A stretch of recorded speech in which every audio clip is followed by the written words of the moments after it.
Okay, and we will be now live in another 30 seconds. Sub casual information sub one. Bye. Okay, done.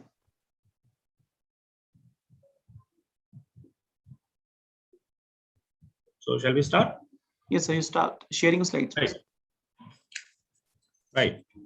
I, Dr. Mayank Badola, State Nodal Officer for National Viral Hepatitis Program, Uttarakhand, welcome you all my audience and my guest speakers to this first webinar which we are holding on the day of World Hepatitis Day.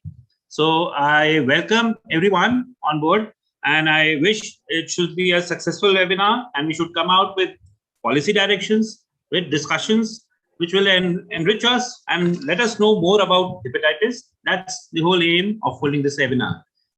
First of all, I would like to share my slide and invite our first speaker. We'll be joined by MD NHM and our director Sarul Nethani, which will be addressing us in between. So welcome each and everyone.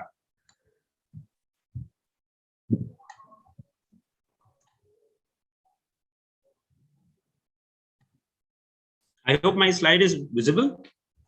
Yes, sir, visible. Right, great. So this is the agenda for our webinar today.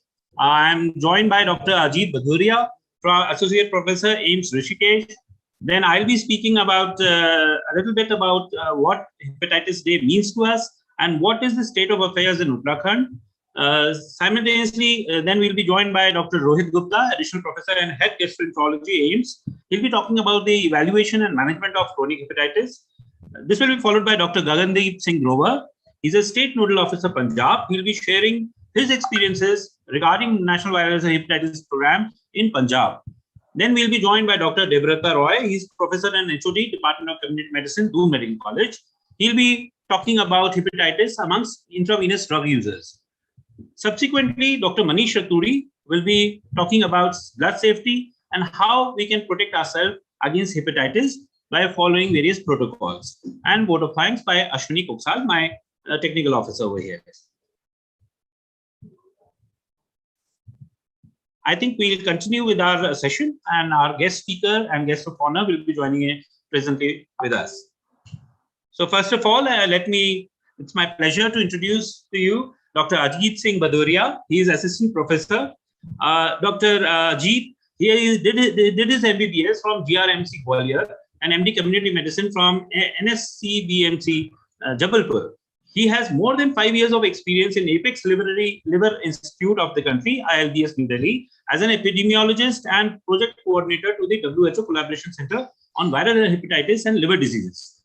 His major area of research is viral hepatitis only. He has published more than 100 scientific papers, including publications in the Lancet and Lancet Gastrohepatology.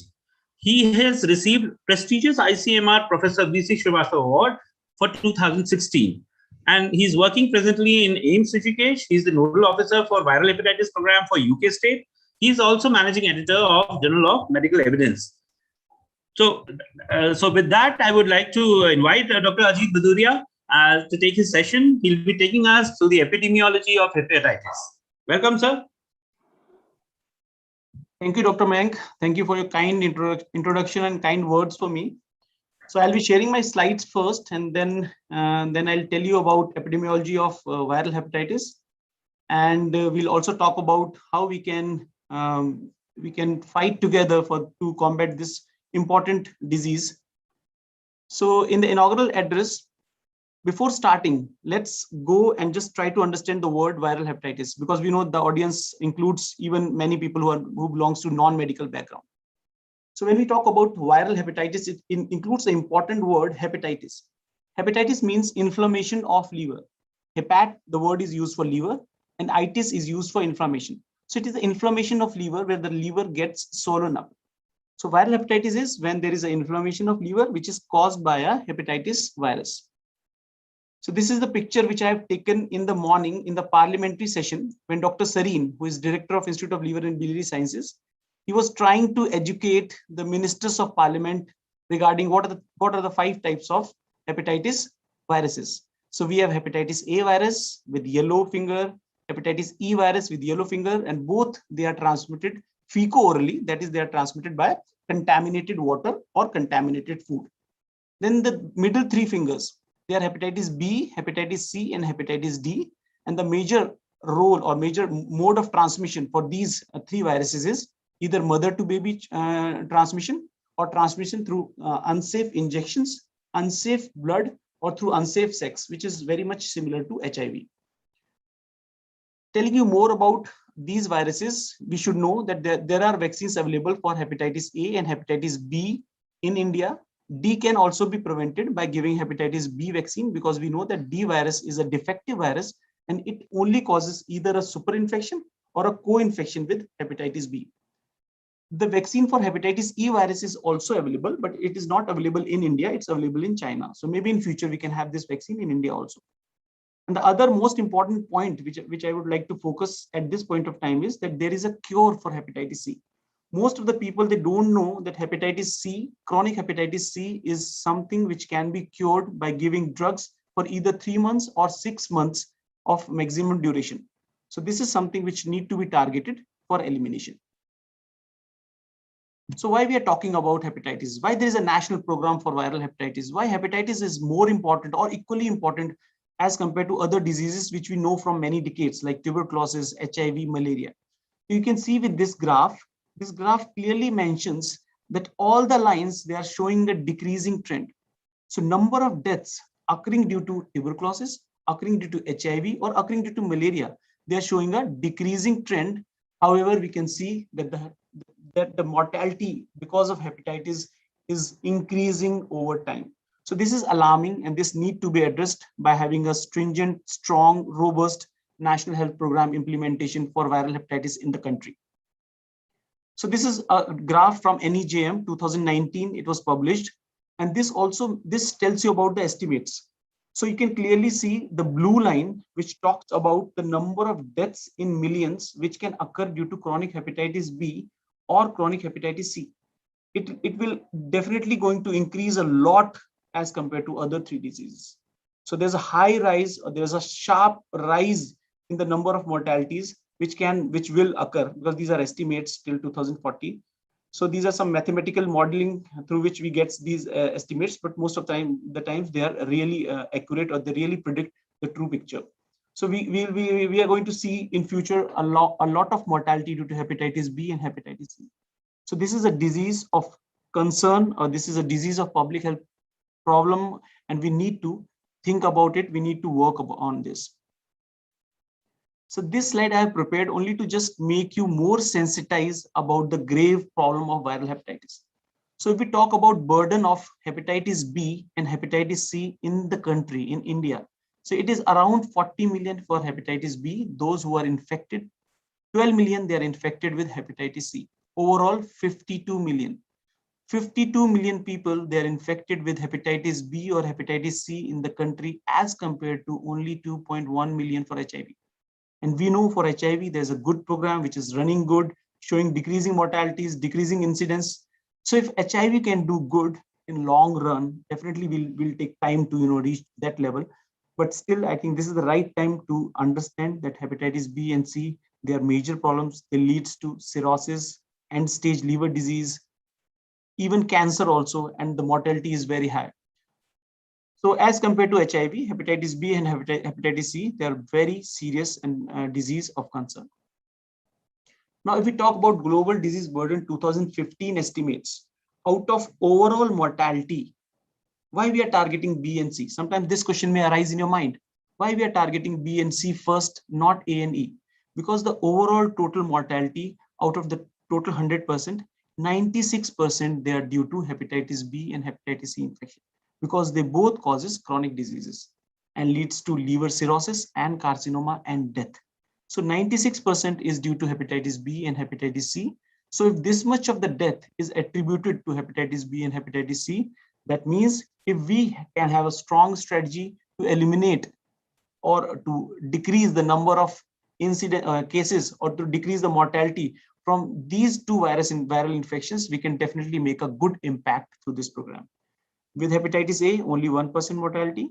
With hepatitis E, only 3% out of the total mortality, which is attributed to hepatitis viruses. This is a recent paper which we published in Lancet Gastrohepatology, and it tells us about treatment eligibility for hepatitis B. So we all know if there is any infection with hepatitis C, that person needs treatment. But for chronic hepatitis B, we have different parameters like ALT, DNA levels, fibrosis stage to decide upon whether a person needs treatment or not. So this is also, I think, debatable to think over whether we need to start treating all or we have to go with these treatment eligibility criteria. So from this study, we have documented that in community settings, 25% of those who are infected with chronic hepatitis B virus, they need treatment. Why this is important? This is important for policymakers to plan strategies regarding what amount of drugs will be required in a population when 25% of those who are infected, they need treatment. So in 2010, 11 years back, World Health Assembly, they recognized viral hepatitis as a public health problem. They called for prevention and control. They called for, having some measures, having some guidelines. So since 2010, since last 11 years, we know that this is a public health problem. In 2015, in SDG 2030, they have mentioned as a target 3.1 that we need to combat viral hepatitis. Why I'm mentioning these things is that this viral hepatitis disease is recognized globally as a public health problem. And in 2016, there was a global health sector strategy on viral hepatitis. This was adopted by all countries regarding planning elimination by 2030. So this is a very important slide and it contains a lot of messages. So this is in this document, which is Global Health Sector Strategy on Viral Hepatitis. Here they have mentioned interventions, then some indicators also, and then targets to achieve by 2020. I'm not sure whether we have able to achieve these targets because we are way behind these targets of 2020 also, and the targets for 2030. If we talk about only two important targets, first is decrease in new infection cases. So we were thinking that we'll decrease new infection cases by 30% in 2020 and by 90% reduction in 2030. So these were the targets to achieve elimination by 2030 for hepatitis B or hepatitis C or all types of hepatitis. If we talk about mortality, so we targeted to reduce 10% of deaths by 2020 and 65% reduction by 2030 to achieve elimination. So what are the targets for elimination? Targets for elimination is, one is reduction in new infection by 90%, and second is reduction in death by 60%. And how we can achieve these targets? We can achieve these targets by these interventions. Hepatitis B vaccination, 3 doses coverage need to increase to 90%. I think this we have achieved. Then prevention of mother to child transmission, hepatitis B vaccination birth dose coverage. This is very poor in our country. It's around 50%, and we need to increase it up to 90%. And to increase this birth dose, we need to increase institutional deliveries also. Injection safety, proportion of unsafe injections need to be reduced to 0%. Harm reduction means distributing safe syringes, safe needles to those who use these injections during intravenous drug use. So we need to distribute at least 300 syringes and needles per person who inject drugs per year. So I think this is not started in Uttarakhand also. Maybe HIV people were doing, but this need to be started. Then testing services. How many people they are diagnosed? This is only 9%, need to increase to 90%. Only 20% for hepatitis C need to increase to 90%. Then treatment, those who are tested positive need to be put on treatment. 80% should be on treatment.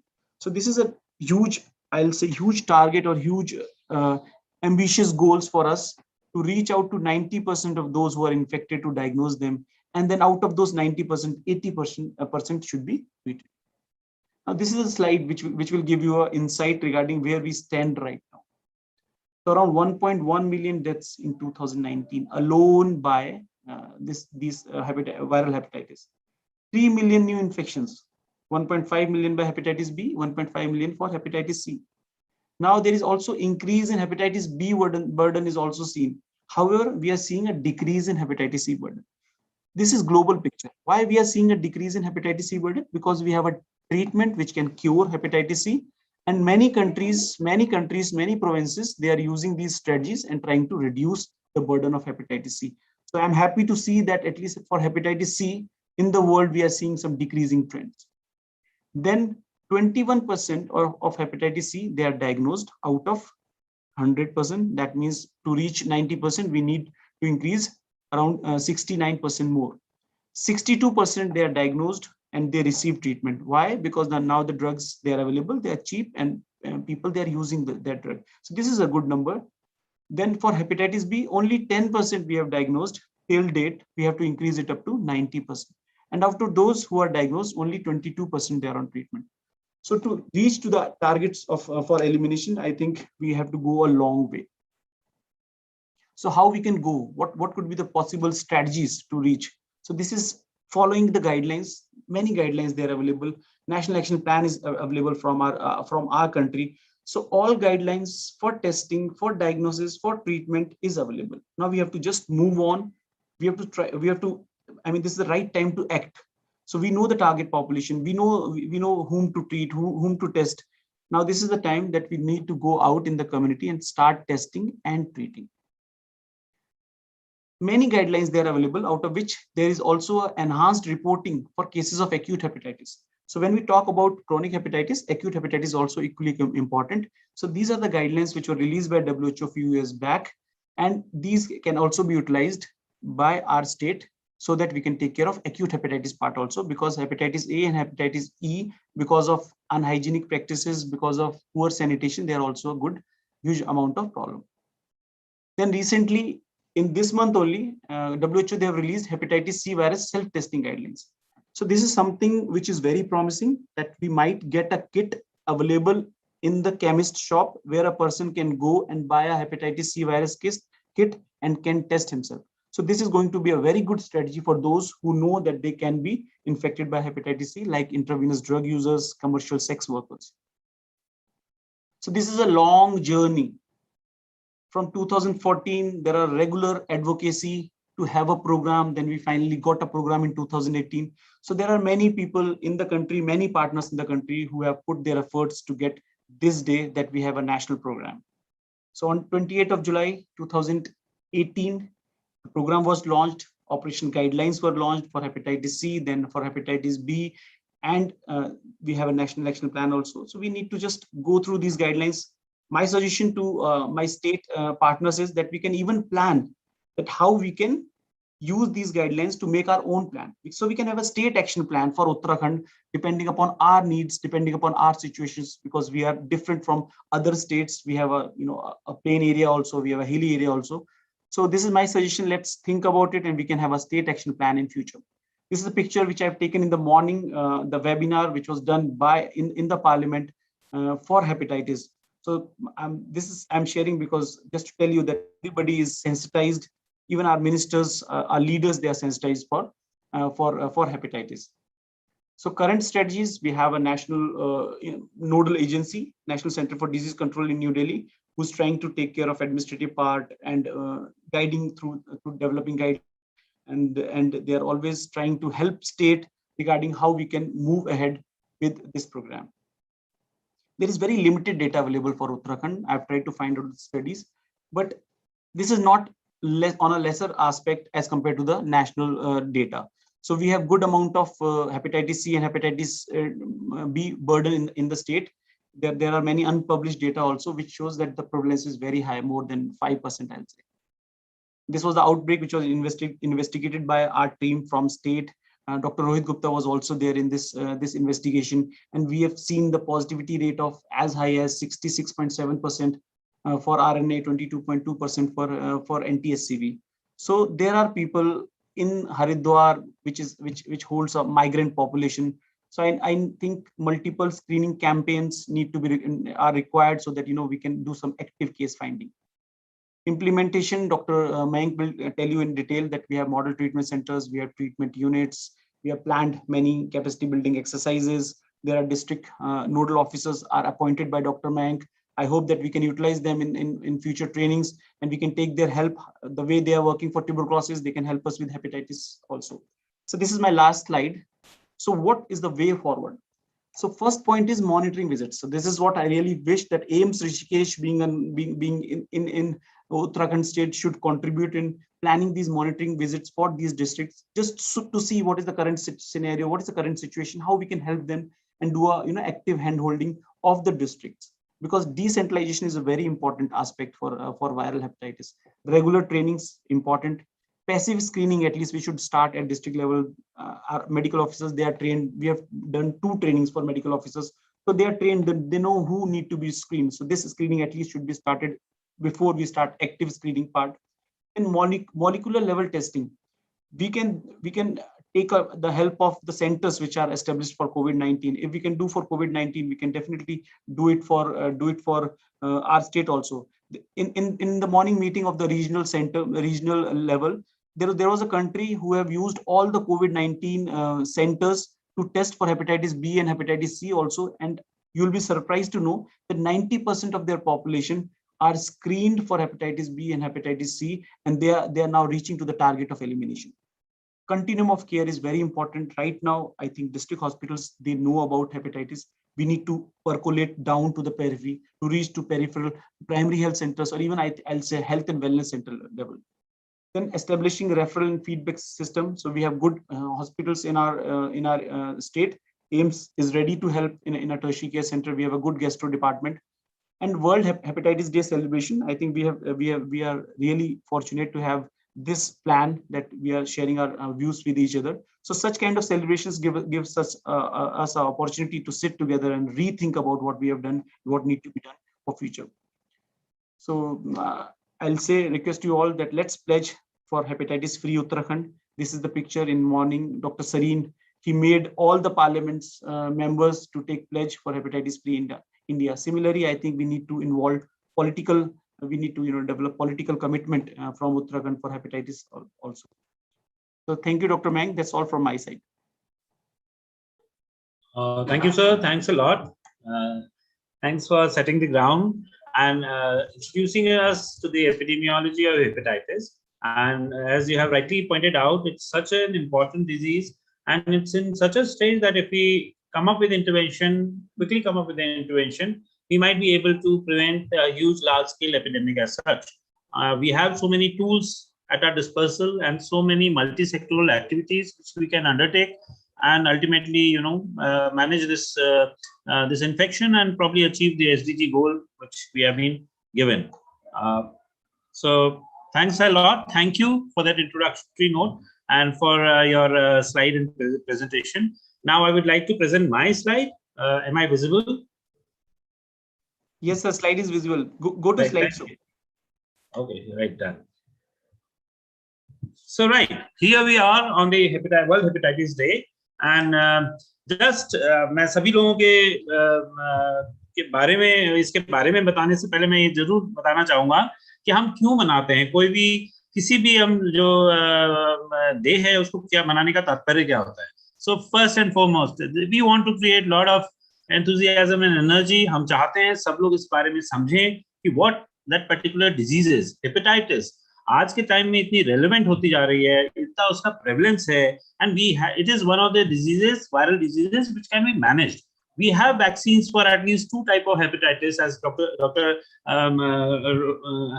Ajit has already mentioned. And इनका हम कैसे utilize करें, कैसे हम कर रहे हैं, आगे what is the way forward, हमें और क्या-क्या programs हैं जो government की तरफ से run हो रहे हैं, and how they are being run in our system in Uttarakhand, and how best we can utilize it, and हमारे as a patient how we can utilize it, and what is the ultimate aim. हम ये जो day है उसमें जो theme है, what is the meaning of the theme? So the theme for this year is hepatitis can't wait. So there are many other things related to hepatitis. For example, people living with hepatitis, not everyone is aware of his hepatitis status, whether he is infected or not. So that he can't wait. He should know it.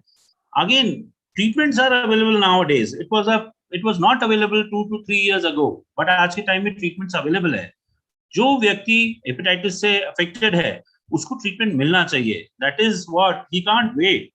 Then all the pregnant women, they should be tested for hepatitis. After all, hepatitis जो अपनी जड़ पकड़ता है वो छोटे बच्चों से पकड़ता है, and that is the time when we can find out about hepatitis. And probably bring about an intervention by giving HBIG, etc., immunoglobulins and all, and also vaccinate all the newborns. That is one another thing which we can't wait. We have to achieve 100%, 10% immunization against hepatitis.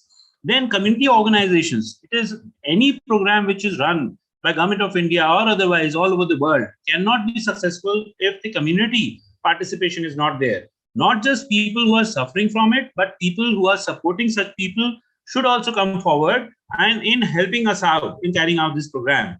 Then all the decision makers, politicians who are ultimately driving their policy, they should be made aware, and that's what we are all doing today here.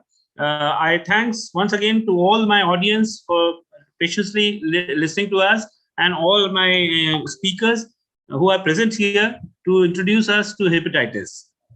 So World Hepatitis Day is observed on July 28th every year to raise national and international awareness and to encourage actions by individuals and partners and the public to achieve global elimination goals of 2030. Now, what are these goals? These goals are defined as 90% reduction in incidence, 95% in HBV, and 80% in HCV, and 65% reduction in mortality by 2030 compared to the 2015 baseline. The date 28th July was chosen because it is the birthday of Nobel Prize winning scientist Dr. Bruce Blumberg, who discovered hepatitis B virus and developed the diagnostic test and vaccine for the virus. This year theme is Hepatitis Can't Wait, conveying the emergency of efforts needed to eliminate hepatitis as a public health threat by 2030, with a person dying every 30 seconds from hepatitis-related illnesses. Even in the current COVID-19 crisis, we can't wait to act against viral hepatitis. As you can see in this slide, the target goal 3 of Sustainable Development Goals, it says that we have to ensure healthy lives and promote well-being for all at all the ages. And subsequently, the target 3.3 and the indicator 3.3.4, which says that prevalence of hepatitis B per lakh population is what we are monitoring and we are trying to reduce. National Viral Hepatitis Control Program, as Dr. Ajit had already mentioned, was floated on 28th July 2018. Unfortunately, we were not able to pick up till 2019. We were just forming the foundation. We were trying the funds, and actually the program in Uttarakhand took off in 2018, and we are in the 3rd year of running this program. So this is the program which actually integrates initiative for prevention and control of virus and hepatitis in India. What are the aims of this program? It is the elimination of hepatitis C by 2030 and reduction in the infected population, morbidity and mortality associated with hepatitis B and C. And the third aim is to reduce the risk, morbidity, mortality due to hepatitis A and E. So A and E, as you are aware, is transmitted by fecal-oral route, whereas B and C are mostly transmitted by blood and blood products. That's how it is. Now, what are the key objectives of National Viral Hepatitis Control Program? It is to enhance community awareness on hepatitis and lay stress on preventive measures. It also stresses to provide early diagnosis and management of viral hepatitis at all the levels of healthcare, develop capacities for implementation of standard diagnostic and treatment protocols. Some other key objectives are to strengthen the existing infrastructure facilities, build capacity of existing human resource by training, and raise additional human resources only where required. Again, we have to develop linkages with the existing national programs, which are already run by NHM and various other agencies. We were also supposed to develop a web-based viral hepatitis information management system to maintain a registry of infected persons affected by viral hepatitis and follow them prospectively. This is being done by our unit over here with the help of various model treatment centers and various institutions which are present in the districts of Uttarakhand. What are the key interventions? So one of the intervention is prevention. So what we try to do is we raise awareness about the problem. We also talk about behavior change communication in the sense how it is transmitted. Simply washing your hands, simply not getting tattooed, not having needles which are actually infected. So these are certain interventions which we have to bring about. Immunization of hepatitis B, birth dose, high-risk groups, and healthcare workers. all are actually target groups, and we try to get them hepatitis B immunization at the appointed time. The provision of safe blood and blood products is what we have to ensure under the preventive guidelines.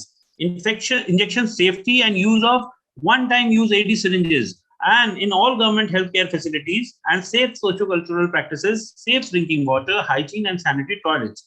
After all, this is what will prevent hepatitis from turning into an epidemic. Now, what other key intervention we are talking about is diagnostics and treatment. Up until recently, diagnostics were limited, but the screening of pregnant women for HB surface antigen is to be done in the areas where institutional delivery is less than 80% to ensure the referral to institutional delivery for birth dose hepatitis B vaccination. Then we have free screening, diagnostic and treatment for both hepatitis B and C, and it would be made available in all levels of healthcare in phased manner. Provision of linkages, including with private sector and non-profit organizations for diagnostic and treatment. Engagement of community and peer support to enhance and ensure adherence to treatment and demand generation. So these are some of the key interventions which are expected under the National Viral Hepatitis Control Program. What we are doing for it now, any program, if it learns in isolation, it is very difficult. So we have our outreach with Universal Immunization Program, wherein we regularly keep a tab on how much immunization is being done amongst newborns and also among our healthcare workers. National AIDS Control Program, all the state blood transfusion councils, how much blood is being tested for hepatitis, how much of it is actually clean. That is what we are tracking. That is the data we are always tracking. Harm reduction in key population. We are teaching all the healthcare personnel how to use safe injection practices. That is one of the things we do.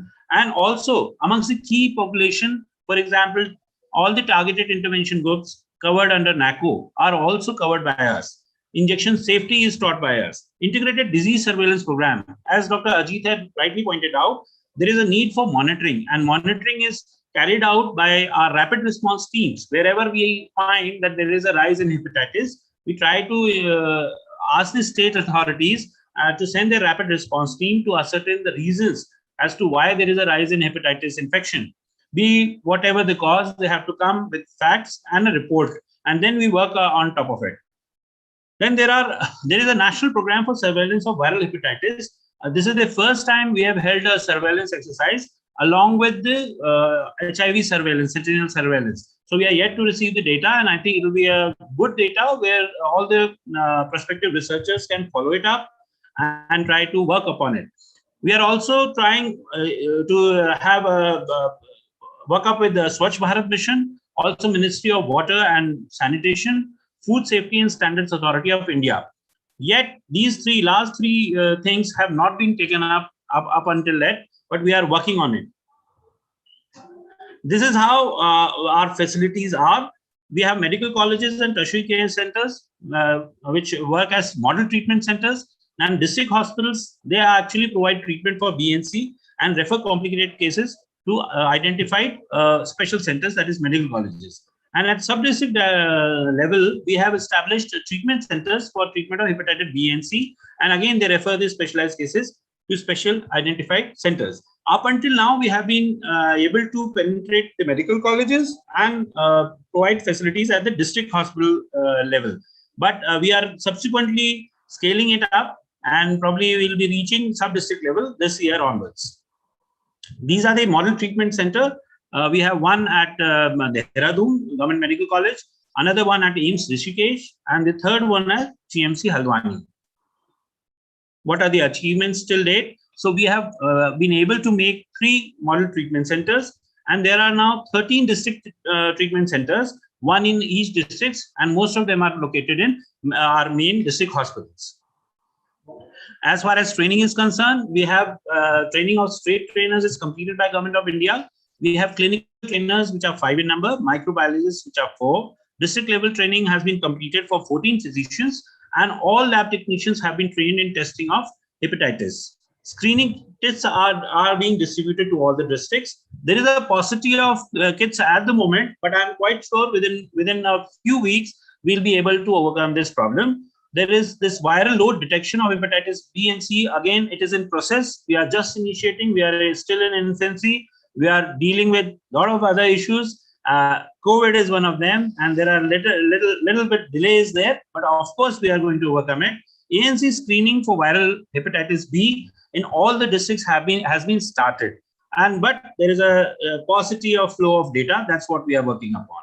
Testing of hepatitis B. Last year, if we are talking about the data of last year, we have been given a target of 1 lakh hepatitis B testing and 1 lakh hepatitis C testing, and we were able to do it. And there was a target of 80,000 ANCs were to be checked, and we could achieve 50% of that target. Last year, 144 patients of viral hepatitis C were given treatment, and 75 patients were successfully completed their treatment. Now, what are the challenges? Now, transportation cost of sending samples for confirmatory tracing of viral hepatitis B and C to model treatment centers is highly high, and so in hilly district, it is very difficult to transport sample from one place to another, especially in monsoon and in winter times. So transportation of sample model treatment center is not feasible. So sample testing by TrueNat machine is available in all the districts, and we are trying to procure the kits so that sampling could be done at the block level itself. 100% HBIG birth dose to be given to neonates of hepatitis infected mothers. This is another challenge we are about to face. Once we identify a mother which is positive for hepatitis and she delivers a kid, we need to know his status and also put him up in HBIG. We are in the process of procuring it, and probably this year we'll be rolling HBIG birth dose. Institutional delivery of hepatitis infected women to prevent transmission to neonates. This is being carried out by our NCH wing. Lack of adequate human resource and model treatment center and treatment center for data collection of hepatitis B and C. This is another vital thing. I've been pointed out several times, and we are working upon it. We have given a supplementary so that we can get adequate human resources for the same. What is the plan ahead? We want to establish viral load testing mechanism in all the 3 MTCs, rapid diagnostic tests to be provided to all the 13 districts, capacity building of medical officer and lab technician in the backdrop of COVID pandemic. So most of the training are now online. Epidemiological investigation in high prevalence area, which we have identified as Udham Singh Nagar, and very soon we'll be going and visiting Udham Singh Nagar for the same. I would also like to present briefly certain data about what is going on in the state. So you can see coverage birth dose of hepatitis B. If you look at the coverage, 2021, it was 68%. Until date, 2021, it is 66%. Coverage with 3 doses of hepatitis B vaccine in infants is 94%. And as of now, 80% of the target this year has been achieved. The routine hepatitis B vaccination among healthcare workers. It was done a few years ago, but we are still mapping as to how many actually need vaccination, and we are being provided vaccination. And the time to come, within a month or so, we will be vaccinated all the healthcare workers so that they are protected against hepatitis B. If we look at the analysis of the blood transfusion services, you can see this is the data which has been derived from SIMS database, which is the database where we collect all our data regarding the blood banks in Uttarakhand. So you can see that HIV positivity is 0.08%, hepatitis B is 0.67 amongst the replacement and 0.55% among the voluntary. And hepatitis C, we have 0.82% positivity, and in replacement blood component, we have 1.13 positivity, which is quite high. And if we talk about syphilis, because we are always combining hepatitis, HIV, and STIs, which includes syphilis, amongst the voluntary blood donors, it is 0.22% positivity, and amongst the replacement donor, it is 0.1% positivity, which has been observed. If you look at the testing and what is going on in between hepatitis C testing, B testing, syphilis testing, HIV testing. As you can see from the slide, we have tested 1,29,431 people last year. And what we found positive were 1,163. But the linkages with the center are actually poor at the moment. And some of the data discrepancy is also there. And we are working on it. We are expecting all the colleges and our peripheral center to not just link, but also manage the data well. That's what we are lagging at the moment. Hepatitis B testing, again, we tested a lot of people over there, but we could identify 747 people who are actually hepatitis B positive. And we have to connect them, link with the services. The data discrepancy is again pointed out by 0.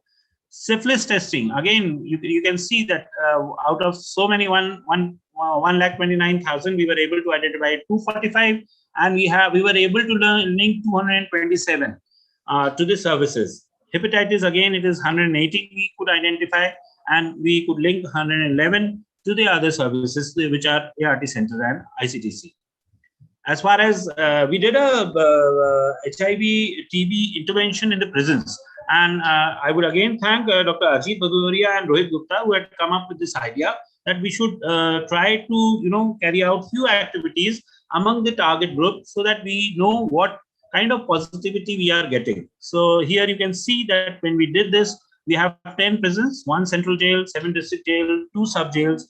And when we did this activity last year, you can see in the month of March, April to March, we could identify 26 HIV positive patients. We had also inmates which were diagnosed by TB, which was 7 in number, and 24 inmates were actually identified with hepatitis C. But as you can see, none of them are, because of the paucity of data, 0 were put on treatment of hepatitis C. We are still to establish the linkage and try to find out the way forward as to how we can provide services to those who are inmates and actually in prison, and whether they can be transported outside the prison or we can provide the services within the prison. I think we need some feedback on this as well. What would be the best strategy to help people who are actually in prisons? So with that, I have come to an end of my slide, and just with a reminder that we cannot wait. Hepatitis can't wait for all our delays. We are working for it. हम भी यही चाहेंगे कि सारे institutions, हमारे peripheral institutions, इसको आप seriously लें, and we need to project the data. Whatever work we are doing, we have to show it. Whatever कमियां हमारी हैं, वो हमारे को ठीक करनी है और immediately करनी है. We cannot wait on, and we are definitely going to work upon it. और इसको जल्दी से जल्दी हम ये सारे targets achieve करने की कोशिश करेंगे. And thanks a lot. Thank you very much. Thank you, Dr. Mayank. I think it was very important and informative talk, because this is something which is really important to see how state is doing, how state is performing in this program. So I thank Dr. Mayank, who has a vast 17 years of experience in this state of Uttarakhand. So you have done a lot of good to tuberculosis, and I think we hope that you will do similar to hepatitis also. So thank you, Dr. Mayank. And without wasting any time, let's move to our next speaker, and who is Dr. Rohit Gupta. And I'm really happy to introduce Dr. Rohit Gupta. So he'll be talking about evaluation and management of chronic hepatitis in this webinar. So he's additional professor and head of the Department of Gastroenterology in AIIMS Rishikesh. He did his MBBS from Aligarh, MD in the reputed institute of the country. And from 2011 to 17, he worked in Himalayan Institute, which is in Uttarakhand. So he's our own physician of Uttarakhand. And since December 2017, he's working in AIIMS Rishikesh. Achievement gold medalist in MBBS, and also received Best Teacher Award in Himalayan University. And his area of interest is definitely viral hepatitis. He's a master trainer for National Viral Hepatitis Control Program for medical officers. We have conducted 2 trainings under his guidance. He's also in charge of Model Treatment Center, which is at AIIMS Rishikesh. And he's also the member of our steering committee of viral hepatitis management unit. And he has done good work on viral hepatitis in Uttarakhand, which we can see from his publications also. So over to you, Dr. Rohit Gupta, sir, for this talk, Evaluation and Management of Chronic Hepatitis C. I'm stop sharing my slide. Please you start sharing.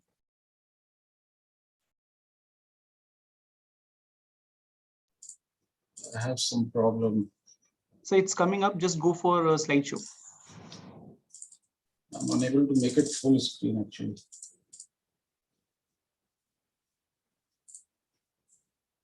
Can you see my? Yes, sir. Then still it's visible. You can go ahead like this also. Yes, it's, Okay. it's not a slideshow. Yes. Please go ahead. Thank you. Can you hear me? Yes, sir. Audible. Okay. So thank you, Dr. Ajit, for your kind introduction, and thank you, Dr. Mayank, for this great initiative of organizing this webinar, this auspicious day, because it was the need of the hour for this country and for the world to really work on this menacing problem, as the data is shown by Dr. Ajit in his presentation, that it is one of the infectious disease whose mortality is actually increasing, and in next 2 to 3 decades, probably this is going to be a huge problem in terms of infectious disease. So I've been given a task of how to evaluate and manage. This is actually a huge topic, but I've tried to just summarize it in a few slides, and I'll be discussing in the next few minutes on how to evaluate a patient of chronic hepatitis. So I'll be focusing mainly on hepatitis C and hepatitis B. So as Dr. Ajit had rightly said, the mortality because of hepatitis is actually increasing, and liver cirrhosis, viral hepatitis caused around 13.4 lakh deaths last in 2015. Majority of these deaths were 70% were because of cirrhosis of liver. And then this viral hepatitis is one of the major causes of development of liver cancer, that is hepatocellular carcinoma. And this infectious hepatitis, which is transmitted through fecal-oral route, that is hepatitis A and E, it causes some mortality, but the overall mortality is predominantly contributed by chronic hepatitis because of hepatitis B and hepatitis C. So who are people who have at high risk for development of hepatitis C infection? So people who inject drugs, Dr.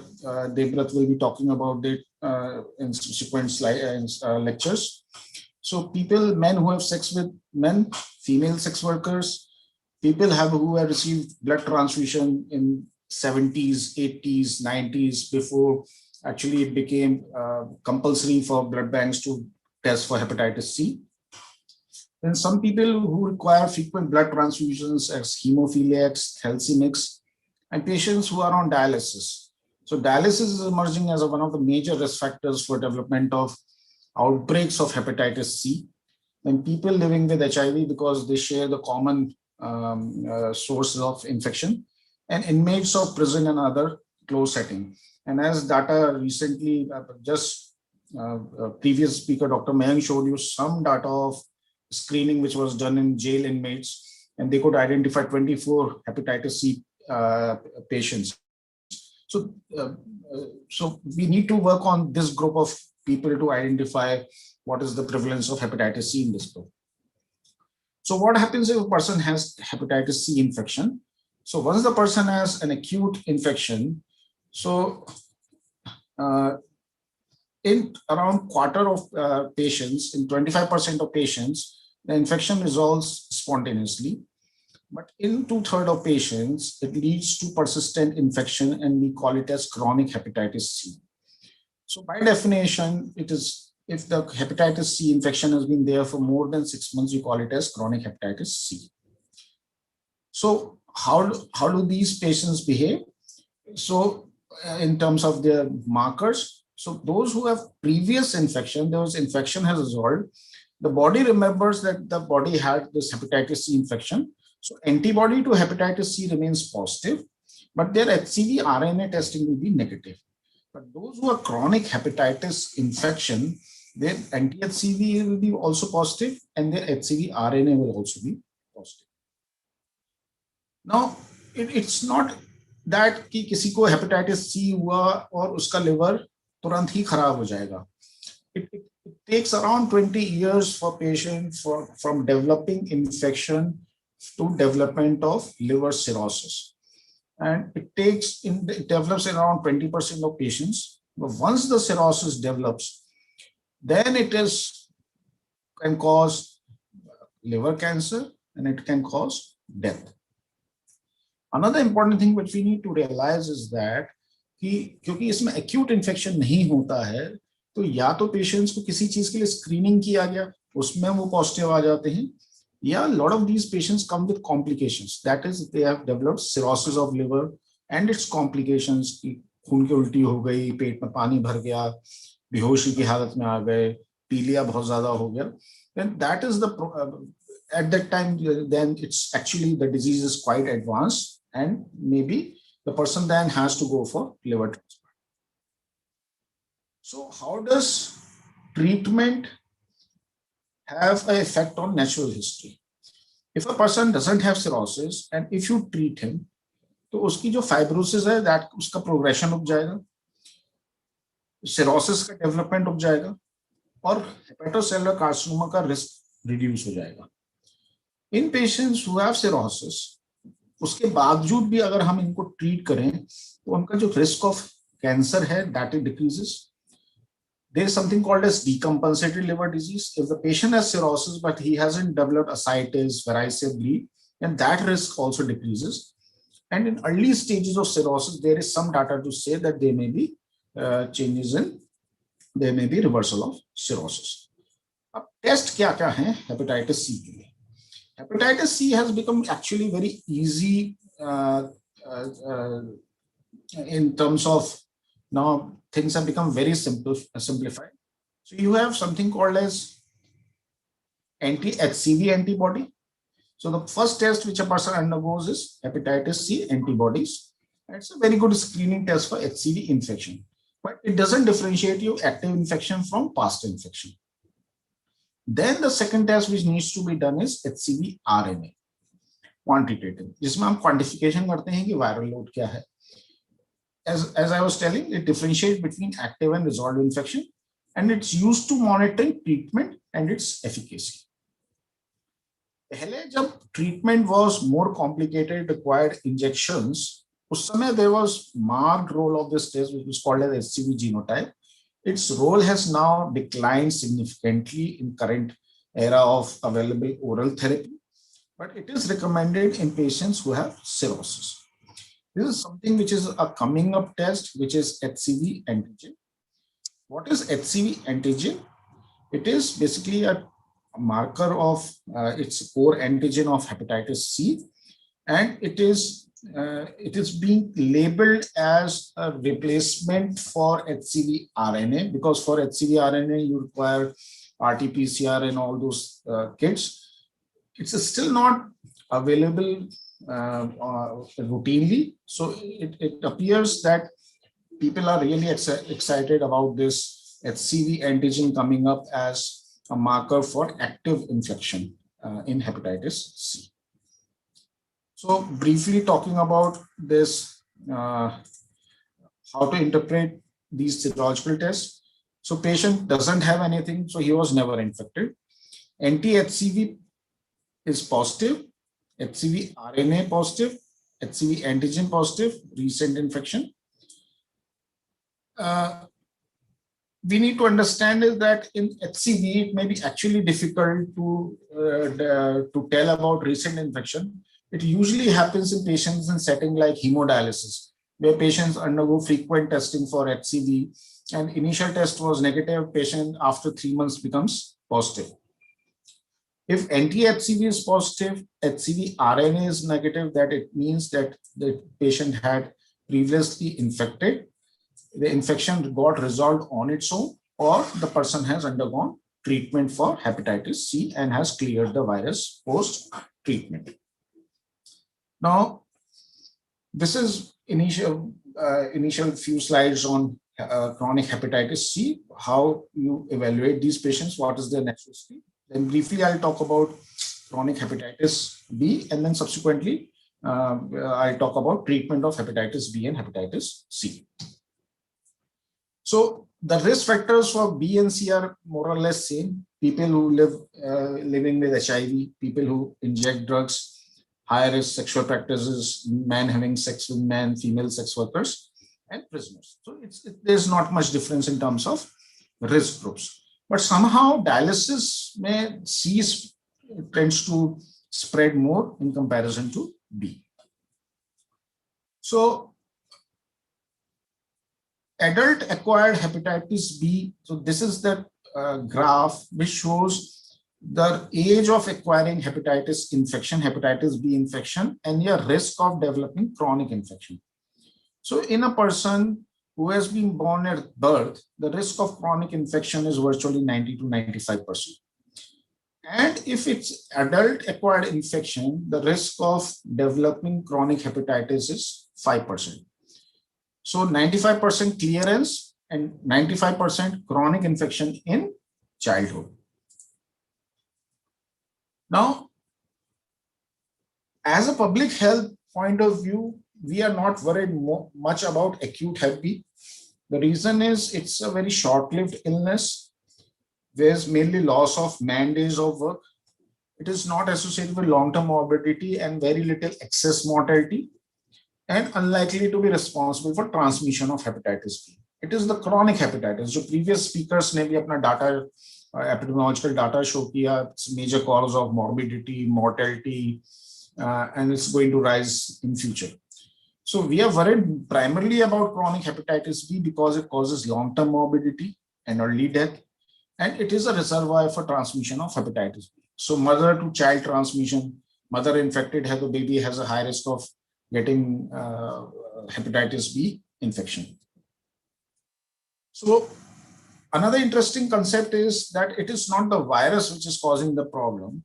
It is the body's immune response to that virus which kills the liver cells and ultimately leads to clinical manifestations of disease. So I'll not go into details of natural history of hepatitis B. It's a bit complicated. There are four stages: immune, tolerant.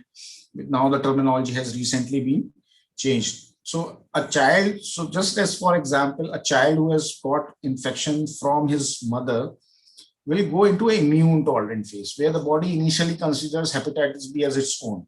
So immune tolerant phase, because the body immune system is not reacting, so their liver functions are normal. But because the body is not reacting against the virus has a free rein to actually multiply. And these patients have a very high viral load. Then there is immune control phase, immune active phase, and immune inactive phase. So these are four phases of hepatitis B. And depending on that, you have different biochemical markers. So if the person has hepatitis B, it ultimately can cause liver damage, lead to nodularity of liver, which is called as cirrhosis. And it's one of the most common causes of hepatocellular carcinoma. So hepatitis B virus is caused as class 1 oncogene. So it can lead to complications like cirrhosis ultimately gets decompensated. And we say decompensation if the person has developed ascites, that is fluid in his abdomen. There is dilated veins in food pipe, esophagus, which burst. The patient has large hematomesis or upper GI, and patient can go into altered sensorium, which is called as hepatic encephalopathy. Now, the markers for hepatitis B are more complicated because you have a lot of antigens. So you have 3 antigens and 3 antibodies, and you have DNA. So you have surface antigen, then you have core antigen, and then you have envelope antigen. So surface, core, and envelope antigen. अब इनके against antibody बनती है. So this is not detected in blood. So in blood we detect only HBsAg and hepatitis B E antigen. But antibody blood में इन तीनों के against बन जाएंगी. So you have anti-HBs, you have anti-HBc. So there are 2 types: IgM for acute infection, total, which is a combination of IgM plus IgG for chronic infection. And then you have antigen antibodies against E antigen, which you call as hepatitis B E antibody. And then you have a nucleic acid test, which is HBV DNA. So different combinations and permutation. Iska summary ye hai: HBs antigen positivity indicates current hepatitis B infection. If HBsAg remains positive for more than 6 months, it is chronic infection. Agar IgM antibodies hai against core antigen, then it is suggestive of acute infection. Agar patient ka anti-HBc positive hai but HBsAg negative hai, then it indicates कि पहले infection हुआ था, virus clear हो गया. HBsAg भी positive है, anti-HBCV positive hai than current HBV infection. So there are different combinations and permutations of these serological markers.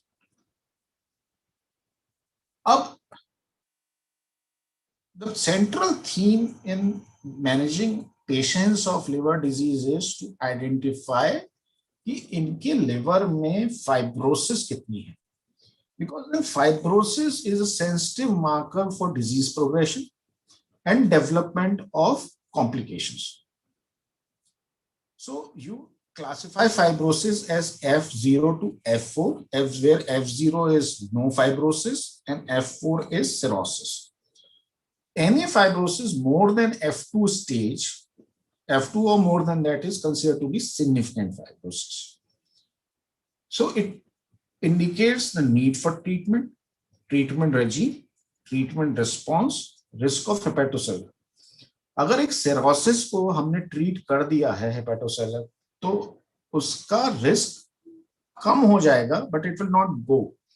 But if a person has been treated for hepatitis C, but he doesn't have any fibrosis, then virtually we have reduced his risk of development of hepatocellular carcinoma to 0. So how do you assess for liver fibrosis? Obviously, the gold standard test is liver biopsy. जो doctor Ajit ने अभी data बताया कि we have around 1.25 crore हमारे यहाँ hepatitis C है और करीब 8-10 करोड़ हेपेटाइटिस बी है, तो उस सिग्निफिकेंट बर्डन की लिवर बायोप्सी करना तो will be a huge job. And we know that liver biopsy is associated with hospitalization. Puncture karna hai, it has some pain, lot of complications. There's a small risk of even mortality. And then inter-observer variation. I may report it as F2 fibrosis. One of my colleague pathologists may report it as F3 fibrosis. So inter-observer variation. Or repeat karna will be another major issue. So now what people want is non-invasive assessment. हमें भाई कोई liver biopsy नहीं करनी है, non-invisively. So clinically, a patient अगर cirrhosis में आया है, पेट में पानी भर गया है, so there is no need to do any biopsies or anything else. He has already developed cirrhosis. Then one simple test such as platelet count can give you some indicator of liver fibrosis. But in clinical practice, what we are doing in terms of blood test is one is APRI and one is FIB4. Then ultrasound can give you some idea. Endoscopy से आप varices को पता endoscopy के लिए varices assessment कर सकते हैं. Then there is something called as Fibro Scan or elastography. इनके advantages, as usual, they are easy to perform, free of complications, widespread availability. APRI के लिए मैं आगे आपको बताऊंगा. APRI के लिए हमें कुछ नहीं चाहिए, सिर्फ platelet count चाहिए, AST चाहिए, which is available at every hospital, even at a CHC level. These tests may be LFT may be available, and you can simply get find out the fibrosis score of a patient. And they're cheap. They do not require specialized training. You can repeat it, or you can use them at frequent intervals. There are phone apps like FIB4 requires square root and all those tests. So there is a phone app which is available, and you can easily calculate these tests. Briefly talking about this wonderful new machine, which is called as Fibro Scan. The basic principle is works on a principle of shear wave elastography. So what does transducer sends a shear wave through the liver parenchyma, and it actually measures something like 3 centimeter का एक rod के area के बराबर. It measures the volume of liver. So there are two things which you can see on this. One is this cap. So cap tells you about the fat in the liver, and this something is fibrosis score. So in this you can see a very high fibrosis score of 36.8. So any score more than 24 will be suggestive of cirrhosis of liver. So not to waste time, but it's a very costly equipment. Equipment costs around ₹1 crore, and requires frequent maintenance, calibration.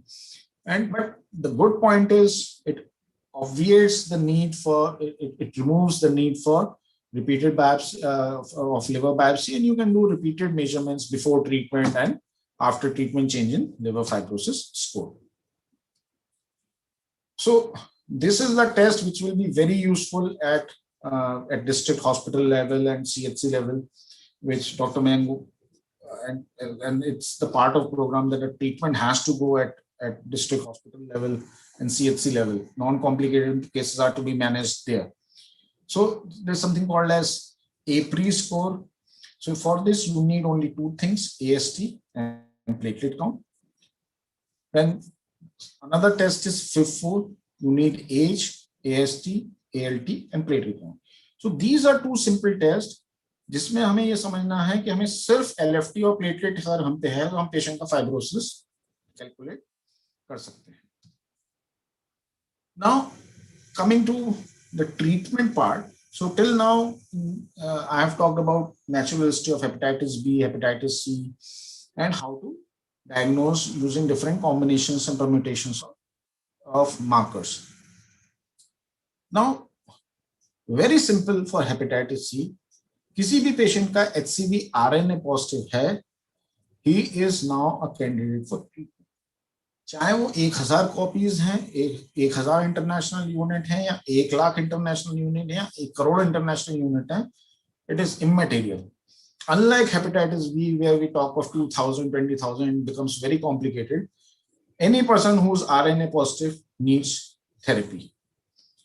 So all patients more than 18 years of age with detectable HCV RNA, the treatment duration will depend on presence of cirrhosis, presence of decompensation, and whether the person has previously been treated and now it's a new infection or it's a resistant infection. ये मैं पहले बात कर चुका हूँ. Why treat hepatitis? Delays progression, improves quality of life, improves survival, and it reduces transmission. आज एक मैंने patient को treat कर दिया, obviously he will not become a further source of spread of infection to other individuals. So pre-treatment हमें rule out करना है cirrhosis, decompensation, hemogram कराना है, LFT कराना है, KFT कराना है. Non-invasively हमने APRI और FIB4 कर लिया. Fibro Scan अनफॉर्चुनेटली पूरे उत्तराखंड में सिर्फ एम्स ऋषिकेश में ही एक ये फाइब्रो स्कैन की मशीन अवेलेबल है, and then you need to do a HCV RNA in these patients.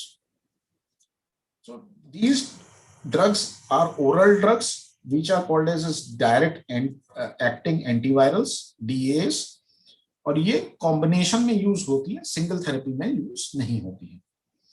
And इनके बड़े complicated नाम हैं. So these are NS3 protease inhibitors with end with Previr, NS5B inhibitors which end with Buvir, NS5A inhibitors with Asvir. So an important slide for this talk. Any person who is anti-HCV positive, HCV RNA positive, age more than 18 years, look for cirrhosis by calculating APRI. If there is no cirrhosis, treat him with this combination of drug, which is Sofos and Daclexavir, for 12 weeks. If he has cirrhosis, then you need to classify as compensated or as decompensated. Currently available जो हमारे पे treatment है, that is pan-genotypic. It acts on all genotypes of hepatitis C. अगर compensated cirrhosis है, तो आपको treat करना है. That is, this patient doesn't have ascites, he doesn't have varicose bleed, or he has never had hepatic encephalopathy. To treat these patients with combination of SOF and Velpexa. यहाँ Decla थी. This is slightly better drug. You give it for 12 weeks. For 12 weeks. If the person has decompensated cirrhosis, then you have two regimes. Decompensated cirrhosis mein, then there is another drug which you can add, which is ribavirin. अगर आप ribavirin दे रहे हो, तो आप 12 weeks के लिए treat करना है. रिबाविरिन के साथ प्रॉब्लम ये क्या है कि ये बड़ी टॉक्सिक दवा होती है. It can cause anemia, it can cause hemolysis, it cannot be used in patients with renal failure. So in ribavirin intolerant patients, you need to treat with SOF and Velfa for 24 weeks. यहाँ देखिए SOF and Velfa for 12 weeks क्योंकि ये compensated cirrhosis, but decompensated में ये आपको 24 हफ्ते के लिए डबल ड्यूरेशन के लिए, that is 6 months के लिए करना है. आउटकम क्या करना है? पेशेंट आया, आपने LFT कराया, KFT कराया, HCV RNA पॉजिटिव है, एप्री किया, no fibrosis, gave SOF and DECLA for 12 weeks. Patient का ट्रीटमेंट खत्म हो गया, उसको कहा 12 weeks बाद he has to report and you need to do their HCV RNA again to look for sustained virological response, which we call as SVR12. Good drugs, see the data. Treatment response, if no cirrhosis, we are able to cure 98% of patients with existing drugs. Cirrhosis के कारण the response rates come down, but still we are able to treat 90% of patients. But these patients then need lifelong monitoring for development of hepatocellular carcinoma. So hepatitis C treatment over. Very simple. HCV RNA positive is an indication for therapy. As I was telling you, there are 4 phases of hepatitis B: immune tolerant, immune active, immune control, immune clearance. So phases that need antiviral treatment have been marked in orange. So you can see that all patients in immune active phase, reactivation of virus or cirrhosis in any phase needs therapy for chronic hepatitis B. So just draw your attention to next 2 minutes because this is slightly complicated. So if the person is HBsAg positive, so you first test you get is HBsAg. If he is HBsAg positive, or he will be HBsAg negative. If he is, so suppose a person has got a test done, HBsAg negative, no treatment required, obviously. अब HBsAg positive है तो आपको 2 चीजें देखनी है, fibrosis and age. अगर उसका APRI score is more than 2 और आप सिरोसिस डायग्नोज कर रहे हो, then irrespective of age, ALT, E antigen और DNA, treatment is recommended.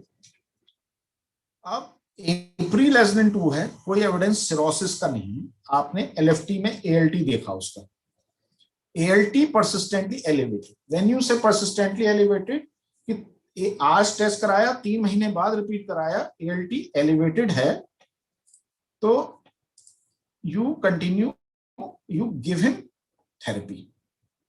और उसका DNA more than 20,000 international unit per ml है और age more than 30 है, irrespective of E antigen you treat. अगर DNA levels E antigen positive है पर DNA levels low हैं, you do not treat. Similarly, E antigen negative more than 2000 you treat, less than 2000 you do not treat. Monitoring. अच्छा, अब एक चीज और भी what we need to understand is that there is no endpoint for, practically there is no endpoint for hepatitis B therapy. So we are talking of a lifelong, virtually lifelong commitment for treatment. So these patients will require frequent monitoring. So 3 types of monitoring for disease progression and treatment response: monitoring for drug toxicity and monitoring for development of hepatocellular carcinoma. So there is a protocol for monitoring. I will not go into details. What are the drugs available? The drugs available are tenofovir, dose is 300 milligram, entecavir 0.5 milligram. Just draw your attention towards it. In patients with decompensated liver disease, the dose of entecavir is actually double, 1 milligram. Then there is another modification of tenofovir, which is a newer modification, and the dose decreases to 25 milligram. बच्चों में you use entecavir for 2 to 12 years of age. Entecavir is the drug of choice. It comes in oral solutions also, and it comes in tablets also. So I would like finally conclude my presentation by saying that if we really work hard, the country works hard, we as a state work hard, and targets for hepatitis elimination by 2030 are achievable. We have excellent drugs with high response rates available for hepatitis C. And we have excellent vaccine available for hepatitis B, which gives you virtually protection in 95% of cases. So if you have a good vaccine which prevents you from developing hepatitis B, and you have excellent therapy for hepatitis C, I don't think that it is impossible for us not to achieve these targets. The only thing which we require is to work hard and take it as a goal. And if we work for it, that 2030 will have something very solid to tell to the world, like Uttarakhand achieved something beautiful in terms of hepatitis elimination. Thank you. Thank you, Rohit sir. I think it is really important to understand how to manage a case of hepatitis B or hepatitis C or viral hepatitis. And a very important message in the end that we need to, make an example, set an example like that Uttarakhand can also do similar to Punjab. So we have Dr. Gagandeep Singh Grover sir. So I'd like to introduce him. So Dr. Gagandeep Grover, he's state nodal officer in Punjab state. And he's the face of Punjab hepatitis C program. And I've seen him from last many years in many national and international meetings. He you can see in the slide that he's not only taking care of viral hepatitis, but he's also wearing many other feathers of many other diseases also. Like he's taking care of vector-borne disease control program, IDSP, and many other diseases. So he did his MBBS from GMC Amritsar, then MD in community medicine from GMC Patiala. So most of the experts in our group is MD community medicine. So I'm happy to see all the people contributing in viral hepatitis. So if we talk about his contributions in the field of viral hepatitis, he's an expert of viral hepatitis C program regarding how to implement and how to really achieve the goals and targets which are set by WHO and by the global leaders. So Punjab hepatitis C model is face of India from last many years. And this is something which we need to replicate in Uttarakhand. This is what we have to learn from Dr. Gagandeep Singh Grover and his team regarding how we can also do something that good, which can be reflected by good amount of numbers who either screened or treated or really linked to care. He has collaborations with multiple partners like Clinton Health Access Initiatives for development of monitoring and information system. Find, they are doing a huge project with Find. With Eco India also, they have done a good amount of capacity building exercises. Not only this part, he's also good in writing also. He has around more than 35 publications in peer-reviewed journals. And he's also actively involved in many projects so that he not only be a program manager, but he's also trying to contribute as an evidence generator also, as a scientist also. So over to you, Dr. Gagandeep sir. And if you want, you can share your slide by yourself, or I'll move on the slides. Thank you very much, Ajit, for so big words. I'm humbled. I was thinking you're talking about somebody else. I'm not doing that much. I'm just trying to implement the program, being a public health specialist. Role model for hepatitis C. Thank you, Ajit, for the kind words. Dr. Rohit, it was a wonderful presentation. The way how we have to analyze a patient when it coming from screening, your viral markers, from serotic, non-serotic, classification, APRI, FIB4. It was wonderful. It was wonderful. Any medical specialist who wants to treat can be benefited from your presentation only. I can tell you that it was wonderful, concise. I've been involved with the Hep C, like Ajit is saying, from 2014 and worked with Dr. Dhiman, now with Dr. Varinder Singh, all with hepatologists in PGI Chandigarh. It was a very concise presentation. Really, really very nice. Very nice. Thank you. Okay. So, Ajit, if you can share the slides, I'll be very happy.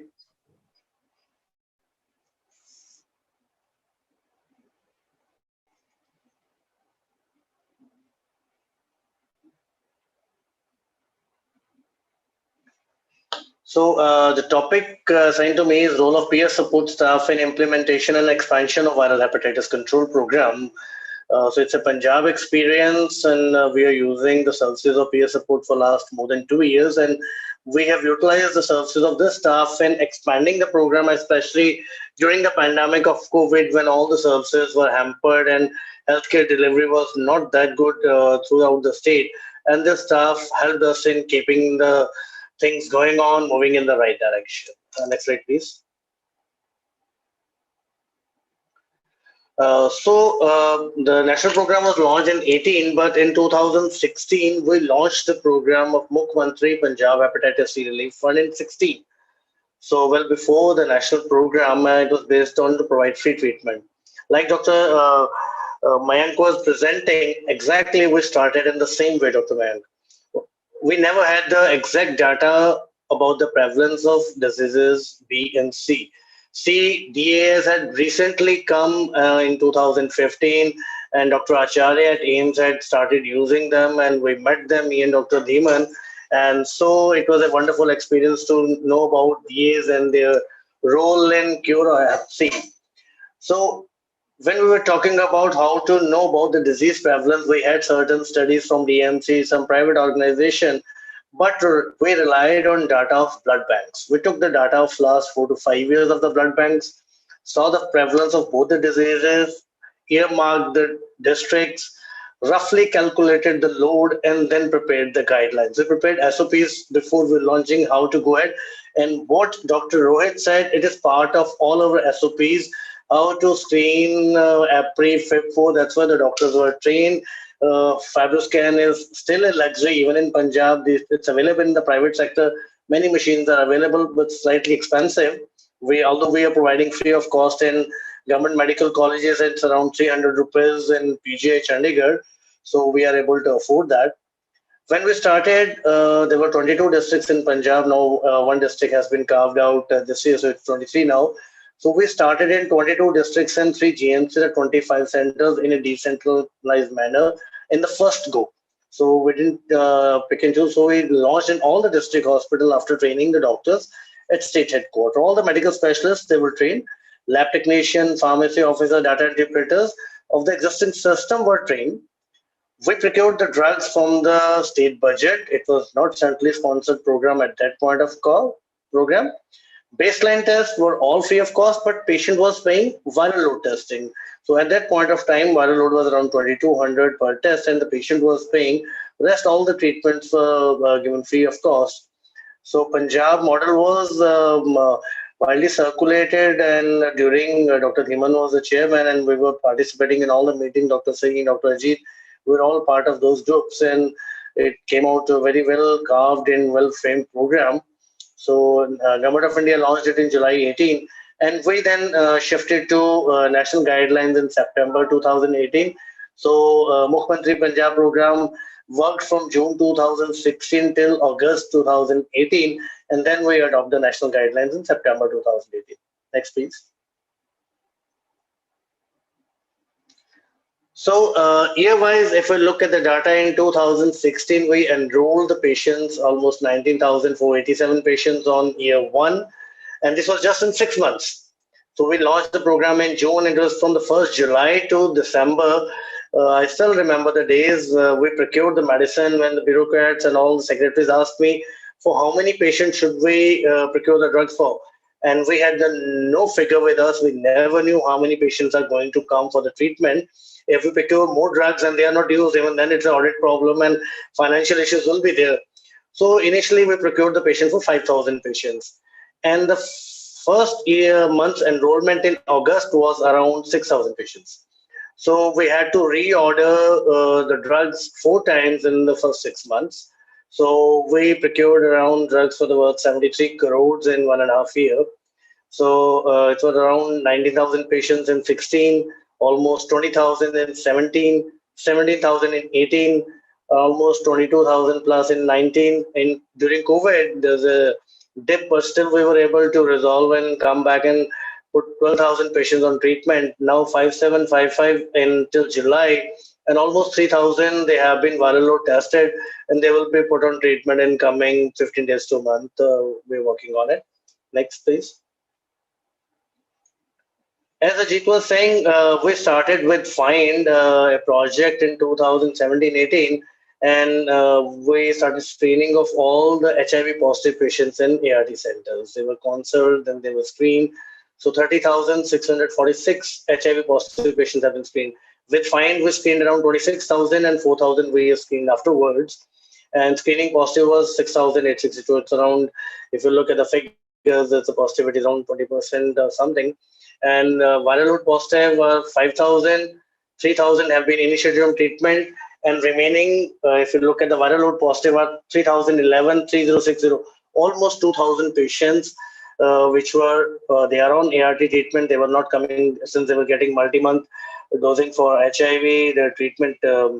So we are staining them again, and we are putting the almost 2,000 patients in coming days will be put on treatment. Next. At the OST centers, the positivity was very high. It was around 63%, and the default is going to be very high.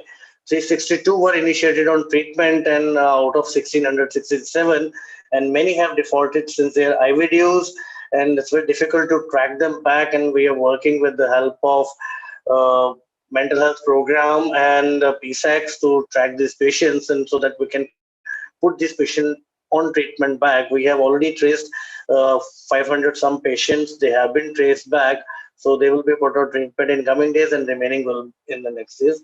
So next. We started another project with FIND for the central prisons. There were almost 16,000 inmates, and we screened 15,396 inmates for hepatitis C, and 3,340 were positive.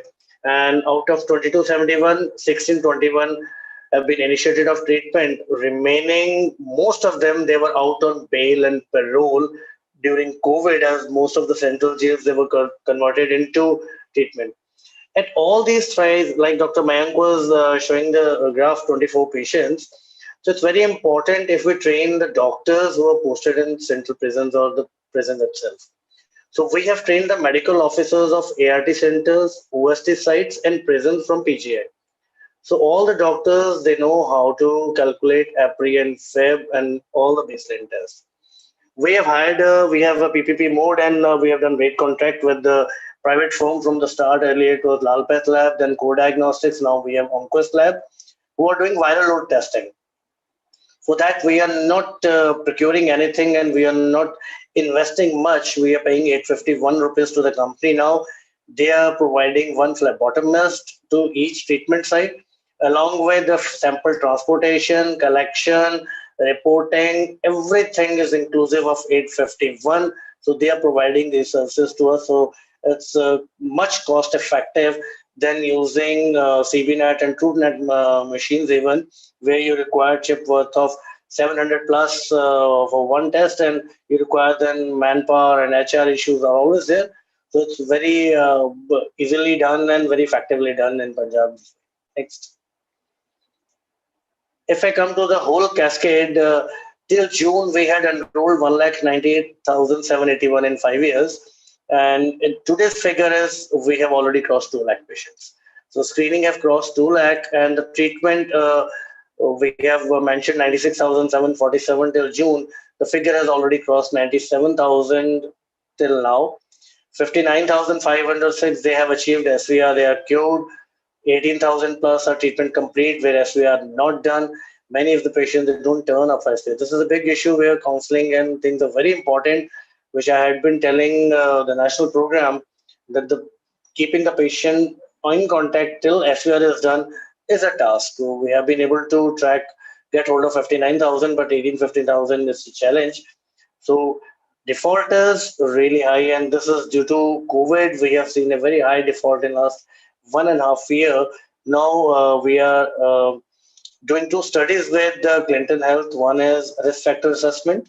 We are interviewing all the HCV positive patients to know the exact risk factors, so that harm reduction or other methods can be used, policy can be adopted.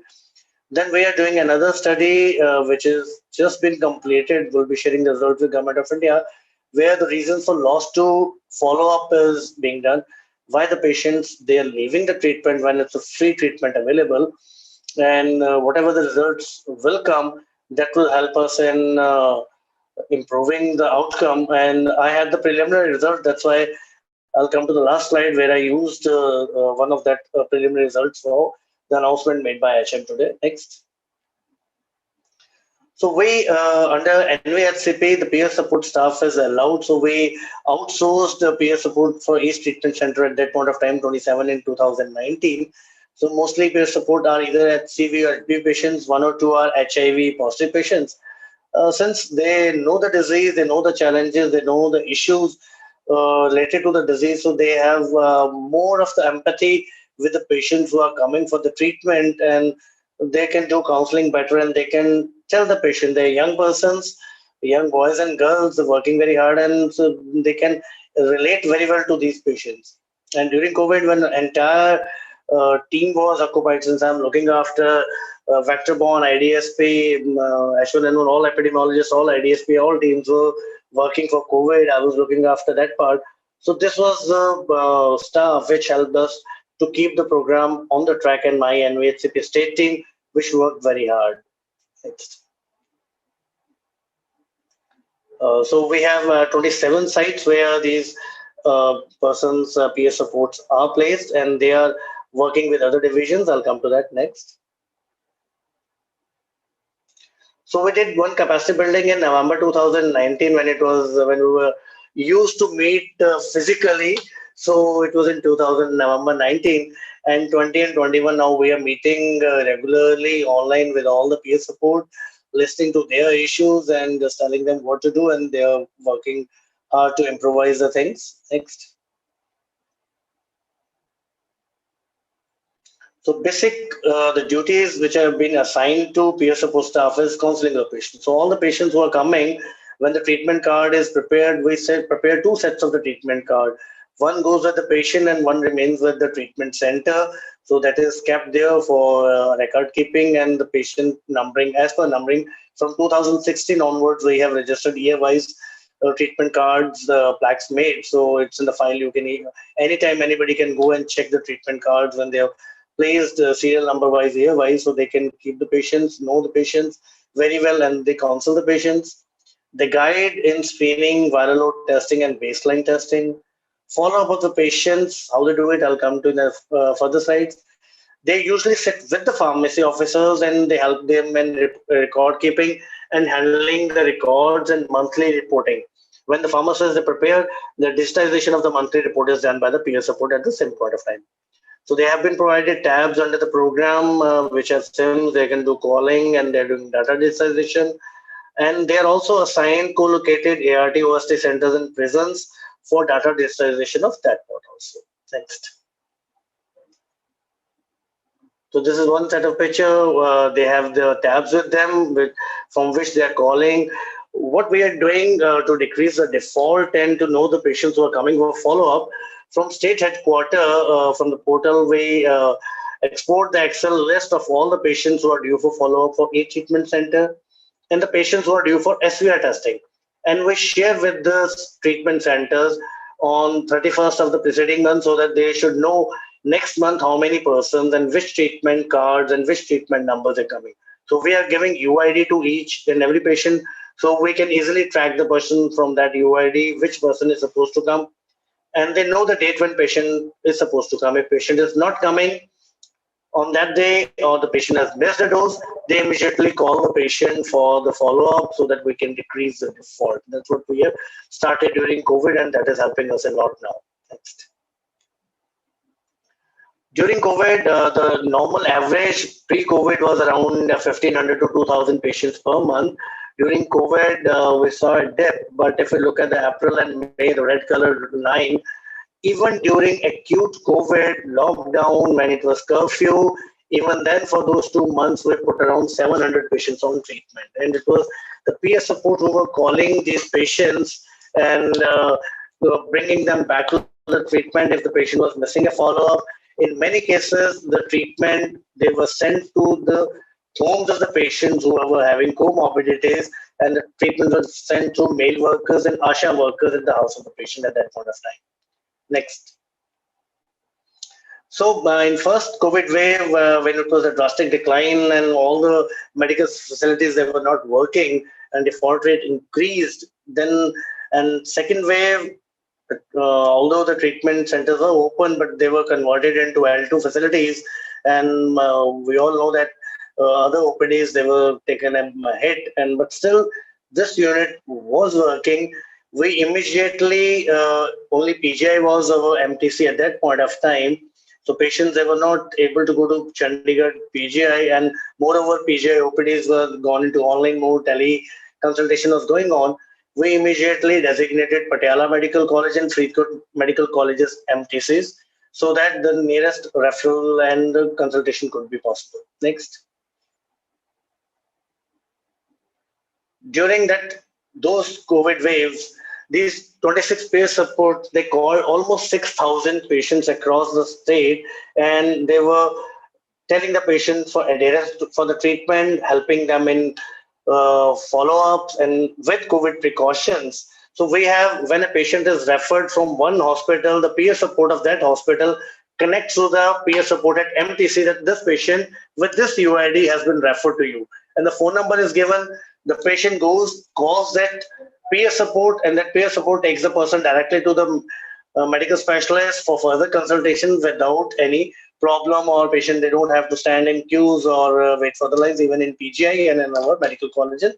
So that active calling and active intervention of this staff, they helped us a lot. Next. So with the support, when COVID was going on, we had the ART centers, only the treatment centers were medical colleges and GMCs. We took conscious decision and we designated then 13 ART7 ART centers and 11 OST centers and 9 central prison as treatment centers. We trained, online training of medical officers were given immediately. They were already trained, sensitized again. Immediately during COVID, we shifted the drugs to all these sites, all the drugs for non-cirrhotic patients. So they are doing April and Feb. Only non-cirrhotic patients are put on treatment at ART center, OST, and prisons. The cirrhotic patients, they have to be referred to a medical specialist of the district hospital or the GMC. They can start the treatment, prepare the treatment card, and send the patient back to the concerned center. The remaining treatment is taken care by that center. So we designated immediately, and during second wave, 4 new ART centers, 3 OST centers were also dedicated and designated as treatment centers. Next. Next, please. So next, we have already discussed in repetition. So today on World Hepatitis Day, we launched our 5-year journey of Hepatitis C in Punjab. It was launched by Honorable Health Minister Punjab, Principal Secretary Health, Professor and Head Hepatology, Dr. Virender Singh, Director Health Services, Dr. Virender Singh, and I was there. So we launched poster for awareness and 5-year journey. Next, Ajit. That's the poster for in vernacular, in Punjabi, and in English, which is being used by the districts today. Next. So, as I was saying, in loss to follow-up study, we got to one finding was there. The patients were claiming that they have to go to district hospital, which is at a far off distance for every month. To ease out these things, we have designated now today 41 subdivisional hospitals and 6 ESI hospitals as treatment center as well. So we already have 67 treatment centers in 23 districts. And with this, from August, we'll have 114 treatment centers. So the patient population will be decreased so they can get the treatment at 41 subdivision hospitals. So patient can be initiated at GMC, PGI, or any place, but the dispensation can be done at the subdivision hospital and ESI hospitals. So today we also started the Punjab patients which are being referred to PGI. They will be treated free of cost, and we are providing drugs for hepatitis B and C to PGI from today onwards. So all the patients who are there, they will be given free drugs at that place. And now we have gone to all the health and wellness centers. We'll be starting this from August. Our tender for whole blood finger prick RDTs is on. We have serum-based RDTs at all the places, but we require finger prick whole blood RDTs to be used at health and wellness centers and prisons as well, so that the screening can be done immediately for all the pregnant women and all the persons who are coming. So from August, we'll be screening. It will be taken to all the health and wellness centers, all PHCs, all CHCs. From CHC onwards, we can use serum-based RDTs, and below CHC, where you won't have the exact lab facilities, we can use whole blood finger prick RDTs for screening. Hepatitis B management has been started at 27 treatment sites. We are not increasing that since hepatitis B is difficult to treat and they're working on it. I'm looking after injection safety as well. So we had been procuring RUPs, and this decision today has been taken that last year it was started, but it is now principle that all government hospitals will use only RUP syringes in the state for harm reduction. Next, please. So these are awareness activities which are going on in various places, mainly for the pregnant females at high-risk centers via ART and OST sites we have started today to sensitize those persons for harm reduction and for continuation for the treatment, for the prevention, so that they can be brought back to the treatment. Next, please. Thank you very much. Thank you, sir. I think this is really important for everyone to understand the need of integration, because I've seen in your slides most of the times it's integration with either AIDS program or other programs where we can utilize the system which is already existing, which is already proved to be effective, and then build up this hepatitis part also. So the more we go in the periphery, the more we'll have peripheral treatment centers, the more I think effective the program will be. So that's a very important message from your presentation. Yes, sir, Dr. Mayank.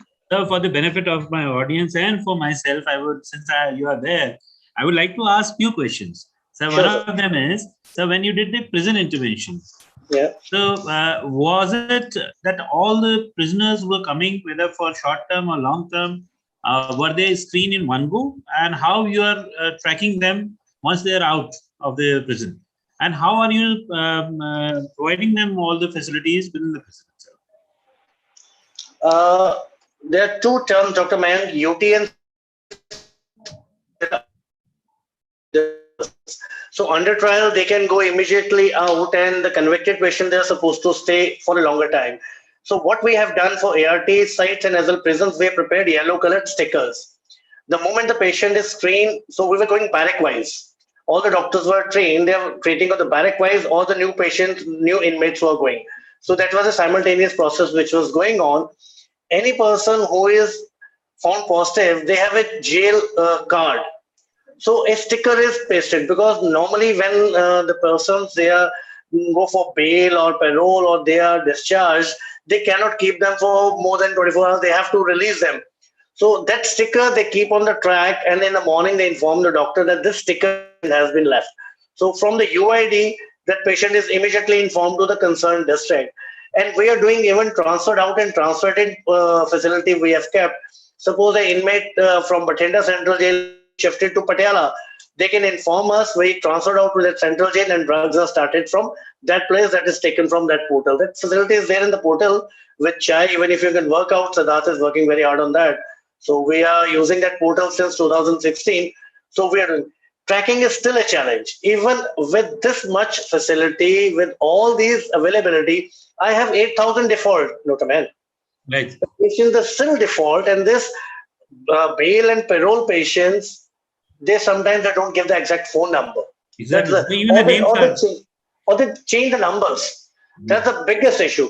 The default among female is very high, which I have seen the young girls. They are not coming for SVR testing. And if you send some Asha or some to that place, or you call them, they totally deny that the child was already suffering. Still, it's a taboo. We have seen this. This is part, is a finding in our study that is coming out. Yes, it's a challenge. Default tracking and patient tracking is really a challenge. We were able to do it in 2019 very effectively. We had engaged the lab where the patients who were not coming for SVR, we were sending the lab personnel to their homes, or even we sent our LTs to the RBSK vehicles to their homes. I gave since I was looking after Vector-bound malaria LTs, they were given the task, they used to take the vehicles of RBSK, go to the house of the patient, collect the sample, bring it back for SVR testing. But due to COVID, this 1.5 year, this has suffered, and let's see if the thing ease out. We'd like to bring these things iron out, these wrinkles. Let's see. One more query. What would be the prevalence like amongst the females? I suppose you have been doing hepatitis testing among females who are pregnant. So what is the baseline, what you are getting? I mean, if we take it as a default for the population as such, what is the positivity rate amongst the pregnant female? Not pregnant. I will not call it pregnant. That is for hepatitis B. We are doing Or for the general ANC. population.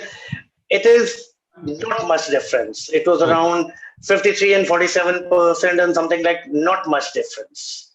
So slightly higher in males, but not in. Since we are not using it for the pediatric age group for more than 18, so it is in different age groups. But yes, in younger age group, up to 40, 40 years, it's very high. It can be due to unsafe injection, diabetes, different factors. So there are certain factors which are there. And if you talk about the proportion of people who are IDUs in Punjab as compared to other targeted interventions in ART, what is the figure like? Any idea? I don't have the figures of other states, but in all the studies and literature and news, they have been saying it is IV-reduced, and I have been totally disagreeing to that. It is not exactly IV-reduced, it is unsafe injections. The quacks, what we are using, Ajit can recall what I was presenting at one platform at national level.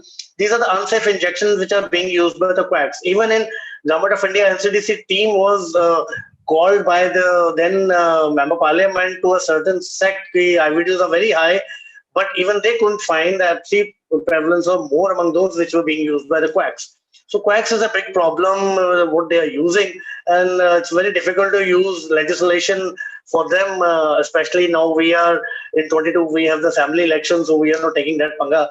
So we can do sensitization and RUPs for them. That's what I'm planning. So sensitize them about RUPs, provide them RUPs. एक बार उनको भी आदत डाल के देखते हैं RUPs की.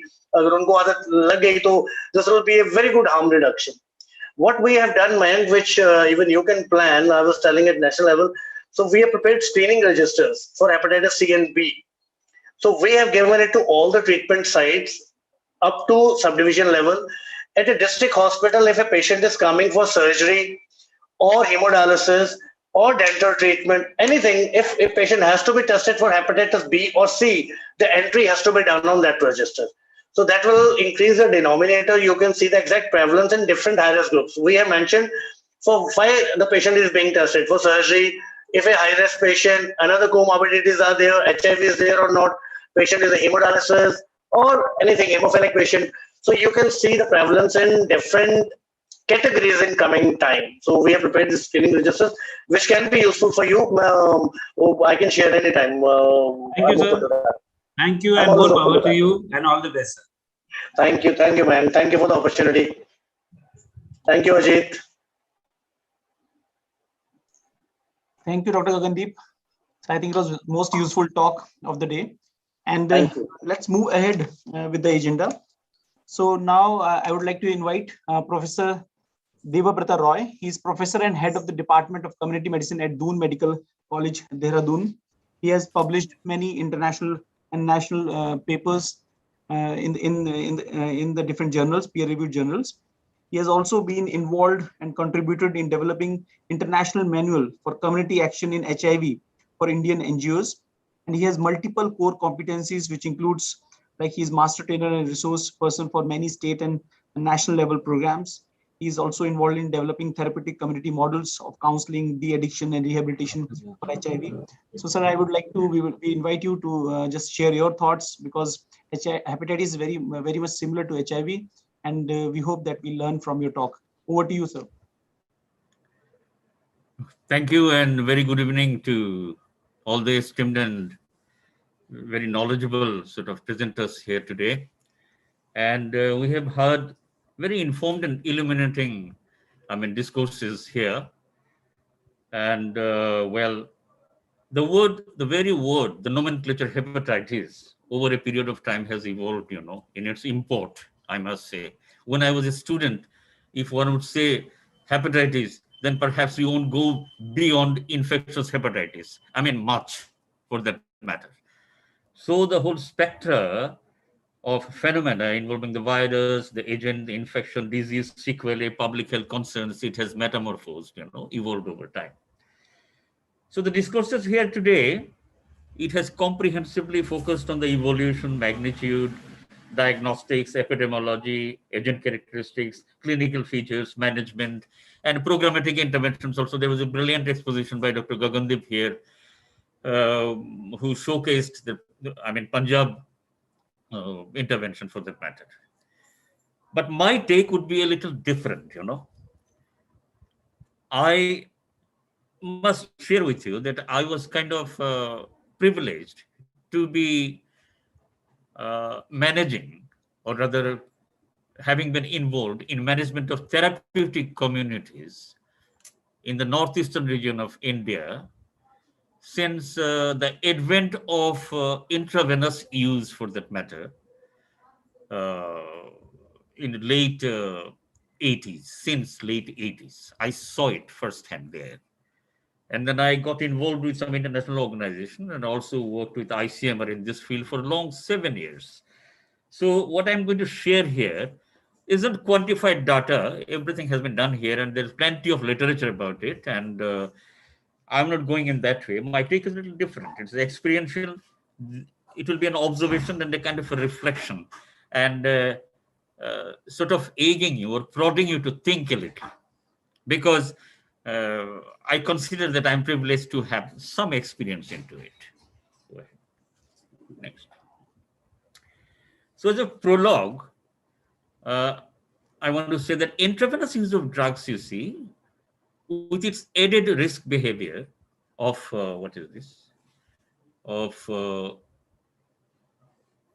of needle sharing without asepsis or antisepsis, for that matter, it continues to be a serious public health concern across countries. We know all this. If we come to India, in India, drug abuse took an epidemiologically significant shift, I must say, turn, with clandestine heroin labs in Golden Triangle routing drugs through northeastern states since mid-80s. I do not have to really sort of go into elaborating this. You all know it very well. Like the drugs from the Golden Triangle used to be, routed through countries like Indonesia, Malaysia, Singapore, and all those. When law enforcement agencies came down heavy, then they changed their strategy and they started shifting or routing drugs to northeastern region. And Manipur, bordering Myanmar, it became the transit, isn't it? And I want to tell you this without going into detailing much, that it took no time for the transit locales to become consumers. I saw it happening. There are many other variables, societal or otherwise, which I must say that as if the youth in the northeastern states, particularly Manipur, Nagaland, and Mizoram, they were simply ready to start feeling good. We say that one sort of starts feeling good in an abnormal way if they sort of take recourse to any drug or chemicals, for that matter. So they were ready, they were vulnerable with all those other geopolitical changes happening around them. So we see that by early 90s, as large a proportion as 60 to 70% of intravenous users coming for de-addiction or rehabilitation in a facility where I worked, they tested positive for HIV. And the word, the nomenclature of the term, seropositive, it became, a kind of a very usually spoken word. But this seropositivity, interestingly, it was only related to HIV at that point of time. It wasn't until later that hepatitis B and C came into the epidemiological purview as equally important and serious correlates of intravenous use of drugs. It took time. It took time. It continues to take time, it appears to me, because we haven't really brought hepatitis into the ambit of epidemiological correlates and associated phenomena of intravenous use yet, much for that matter. A chemically dependent user, that is an intravenous user, is also prone to expose himself or herself, which I saw for myself in districts like Churachandpur in Manipur. I'm talking about females, to other risk situations and behaviors as well. Tattooing, piercing, unprotected sex, etc., which go to abet this hepatitis B and C virus infection. So I may not as well go into rather details of this problem because you all have enunciated very much, and there are plenty many sort of accounts and recounts and literature available, and you also have discussed, but just a little touch here. The chronic hepatitis B virus infection account for 40 to 50% of hepatocellular carcinoma and 10 to 20% cases of cirrhosis in India. Outbreaks of acute and fulminant hepatitis B still occur, mainly due to inadequately sterilized needles. We are not talking mainly about intravenous use, abuse for that matter. We are not talking about only a drug abuser only, as demonstrated by the recent outbreak of acute hepatitis B in Madosa town of Gujarat. We Dr. Our Gagandip also had touched on this unsafe injections thing. Injecting drug users are at very high risk of acquiring hepatitis C virus infection, which a study conducted in Mizoram, I'm harping on these northeastern states, showing that the prevalence of hepatitis C virus was as much as 71.2% among the active intravenous users. It has been noted that unsafe behavior among injecting drug users is the driving factor behind hepatitis C virus epidemics in Northeast India. There are many sort of studies and literature available about that. I'm just telling only one or two pointer readings here only. In a study conducted in Delhi, which is a remarkable study, I must say, overall prevalence of HIV, HPV, and HCV among 2,000 plus participants tested at follow-up visit first. 25.9% HIV, 9.7% hepatitis virus B, and 53.7% hepatitis C virus infection, respectively. And mono infection wise, also, we can see that 6.4% of the participants had HIV mono, 34.1% had HCV mono, and 19.6% had HIV, HCV co infection. 26% of HIV positive participants without hepatitis C virus were HBsAg, Australia antigen positive. So I do not actually want to detail out here the magnitude as such to highlight the import. Importance is the kind of emphasis that we should put towards strategic interventions right now. That, you have to bring in this intravenous abuse and the treatment modalities that are available at the moment in the ambit of our surveillance, our screening, our treatment, management, sensitization, behavior change, communications, etc. In facility models at the moment of de-addiction and rehabilitation right now in India, I can tell you, because I have first-hand experience there, I'll tell you that 95% and above the facilities for de-addiction and rehabilitation, they are supposed, I use the word supposed because I have seen experientially, it's not actually what happens there. What they say that they follow what is known as fellowshipping, Alcoholic Anonymous or Narcotic Anonymous fellowshipping, therapeutic community approach as a rehabilitation model. But what is happening is a person, he goes to a rehab or a de-addiction center, he goes there and stays for 15, 20 days or a month or 2 months, and then comes back without actually doing anything about his psychological dependence. Eventually he gets relapsed also. These kind of people are coming and starting this Nashamukti Kendras. So the way a model should be, like Minnesota model, Thunderbolt model, all kinds of tested models are there. Mostly it's not happening like that. So not only are they not really following the principles embedded in anonymous fellowships rightly, they are absolutely, I use the word absolutely, still unaware of what should be done about this incurring hepatitis infections, B and C. About HIV, there have been a little bit of awareness since 80s, They sort of relate seropositivity with HIV only. I don't know how much here in Uttarakhand state.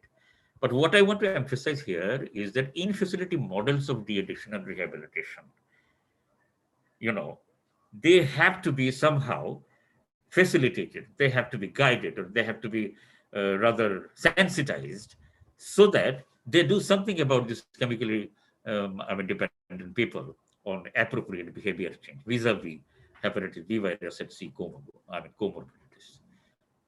And of course, you have to sensitize them, and they have to be, even one has to build their capacity so that some component of this aspect of seropositivity, that they're vulnerable, they may as well have this hepatitis B and C viruses also as an infection. These models of rehabilitation and de-addiction, the way they are, they have to be overlooked. Then, of course, I want to tell about the targeted intervention programs that have been discussed here also in detail. The targeted intervention programs have to be made, so that these infections can be addressed in terms of surveillance, in terms of facilitating access to testing, prevention and linkage to care services for drug dependence. And then harm reduction strategies, namely needle exchange programs, syringe services programs, etc., including community endorsed, means injecting community endorsed behavior change communication have to be there. So in this short presentation, I just wanted to put emphasis or importance onto the existing models of de-addiction and rehabilitation. If there are at all any models, they are not only are not they doing justice to the therapeutic community approach in terms of fellowshipping, these awareness to bring in the rehabilitation ambit this hepatitis phenomena also, while one goes to rehabilitate or for that matter de-addict an intravenous user, this has to be addressed. Thank you. Thank you so much, sir. I think this is really very important. This group is very important to take care of hepatitis B and hepatitis C, because we know intravenous drug users, they are being catered as a targeted intervention group in HIV. So if we can utilize the same model, the same method to reach out to these groups and test them, screen them, link them to care, so I think definitely it's going to help us. Harm reduction strategies, they are well planned. They are the important strategies also documented in global health sector strategy, that we should provide safe injections, safe syringes to these intravenous drug users so that the chances of transmission of infection can be blocked. And we also know that though we have a cure for hepatitis C, still there are chances of reinfection in hepatitis C. So if suppose you treat for hepatitis C intravenous drug user and he again get into the same high risk behavior, the chances of getting reinfection is very high. So thank you so much, Dr. Devrita Roy, sir. And now moving ahead, because we are running behind time. So I'll like to introduce Dr. Manish Ratodi. He's in Himalayan Hospital, Jollygrant, Dehradun. And he'll be talking us about safe blood and safe blood products, which is very important strategy for hepatitis B and hepatitis C. In the country, though we have many testing strategies so that we can test for hepatitis B and hepatitis C before transfusing any blood and blood product. But still there are many lacunae, many different points which need to be taken care of so that we don't as a healthcare worker, we do not transmit at least hepatitis B and hepatitis C to our patients. So I'll request Dr. Manish to kindly keep it short and to the point so that in the interest of time. Over to you, Dr. Manish. So thank you, Ajit sir, and thank you, Mayank Batola sir, for giving me this opportunity to speak on this important topic. I know you all are stalwarts of this topic, and still you gave me this opportunity. I am really humbled. So coming to the topic, sir, if you could show my slides, it will be very kind of you. Yes, I'll be keep changing. You just mention it. Right, sir. Right, sir. Next, sir. Next. So transfusion transmissible infections, they cause mild or asymptomatic infections such that the infected potential donor would be accepted for donation. So actually these are asymptomatic donors who come to us for donation, and they are a bigger risk to any blood transfusion services. However, if they are symptomatic, we know that it would take a longer incubation period, such as in months for hepatitis B or C, or even years for HIV. But still there is a cause of concern because a carrier state may develop with with the infection of hepatitis B and C. And also what we have noted in our setup is a lot of concurrent infections, co-infections, which are prevalent in our setup, where hepatitis B and C combinations are very common. So next.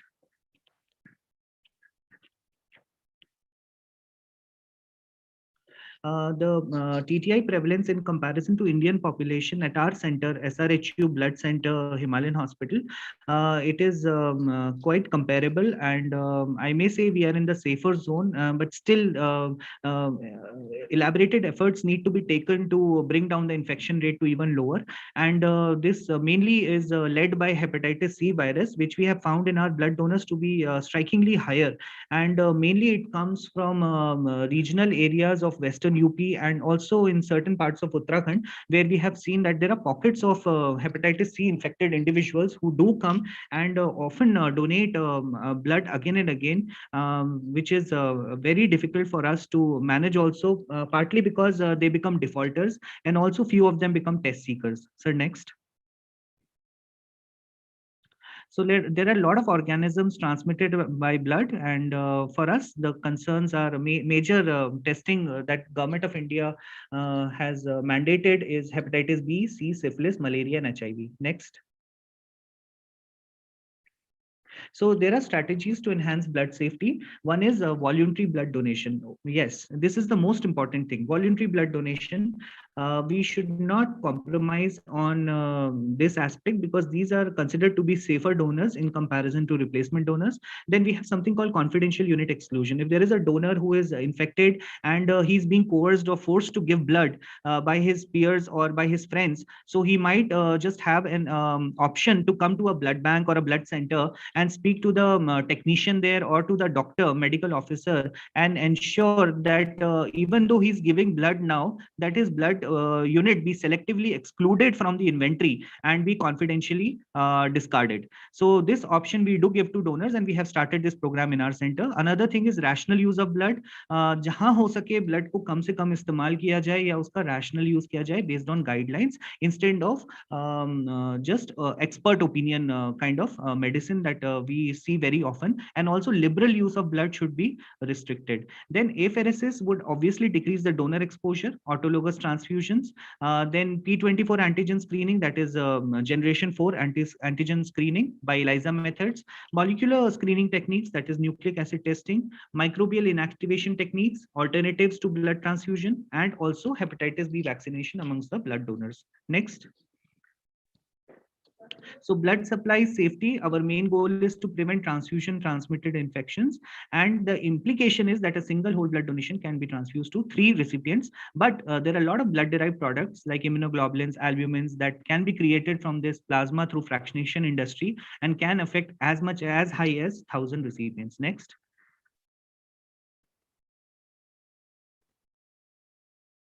Hepatitis B virus is already covered, and what concerns us is the chronically infected individuals who might be infectious or non-infectious with hepatitis B DNA. So next, sir.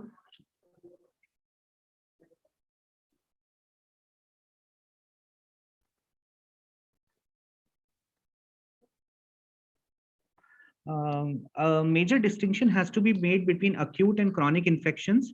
However, this is not so relevant for blood screening, because in blood screening, we are testing for the antibody against the hepatitis C.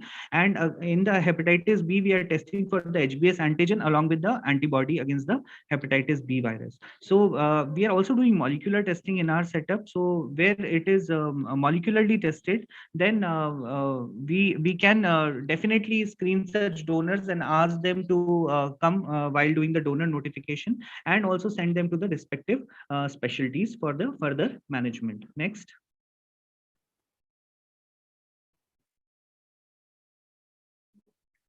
So what we use is the surface antigen as a prime marker in blood screening programs, and it normally appears within 3 weeks after the first appearance of the hepatitis B DNA, and their levels do rise rapidly, and most blood transfusion services screen the donated blood for hepatitis B surface antigen.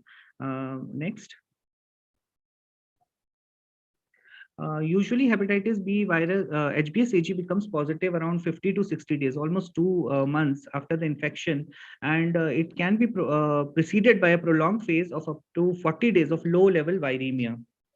And it has a longer doubling time, where NAT pooling may be advisable in countries where there is a low endemic rate, but in countries such as India, where there is high endemic rate of hepatitis B, what we prefer is individual donor testing for through NAT.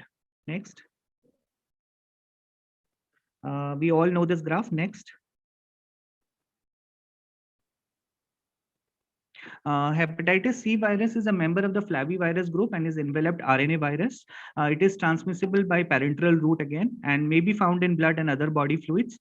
And the virus may be present in usually it replicates in the hepatocytes and may give a similar picture as hepatitis B infection, or it may be present in concurrent infection along with hepatitis B. Next. It has a prolonged high titer viremic phase before seroconversion and elevation of surrogate markers like liver enzymes, and very short doubling time. Therefore, high viral load titers are achieved and very amenable to detection by pooled NAT. So here mini pool can help. However, in our setup, we do individual NAT testing, and which helps the reduction of the window period by around 41 to 60 days. Next. Next, we all know this graph. Yeah, so window period reduction by individual NAT testing, molecular testing, as we can see in this graph, that when it comes to hepatitis C and B, there's a significant reduction in the window period in comparison to sero testing. Suppose in hepatitis C, it comes down from 60 days to around 2.2 days for individual NAT, and for MP it comes to 4 days, the window period. And for hepatitis B, it comes down from around nearly 40 days to around 25 days to 15 days. Next. So residual risk is actually the real threat is the residual risk, where pathogens may be transmitted despite screening. And the reasons why this would happen is because of the window period of donation, when the donor comes in his window period, and also if the donor is immunocompromised and there is absence of seroconversion, or there is genetic variability in the virus strain, there is mutations or laboratory errors. Next. So potential impact, as I've already mentioned, that one single whole blood may impact around 3 individuals when it comes to blood transfusion, and through fractionation, because we make a lot of blood products, it may influence around 1,000 recipients. Next. So globally, this has already been covered, but just to sum up, 2 billion people worldwide have serologic evidence of past or present HBV infection, and 360 million carriers are chronically infected with HBV. Next. In India, the seroprevalence of HIV is 0.5%, HCV is 0.4% nearly, and HBV is 1.4%. So HBV is the main infection amongst these three. Next. Detection methods, lot of detection methods were with a shorter window period were found with time, but now the latest one is the molecular testing. In molecular testing, we are directly testing the genetic material, so it reduces the window period significantly. Next. So key considerations in blood screening are safety. Yes, number one is the removal of all the infectious donations. So we have to be screeners in the blood centers. We screen the blood and we remove it. Even an iota of doubt of an erroneous issue of a hepatitis B or C or HIV infected blood should be checked. So even an iota of doubt is there in the blood, we must really discard it and not use it. Then of course, cost is the factor where specificity of the test is matters, the sensitivity matters, the number of units which are lost costs us, the number of donors which are lost also cost us in terms of manpower and also treatment costs. Next.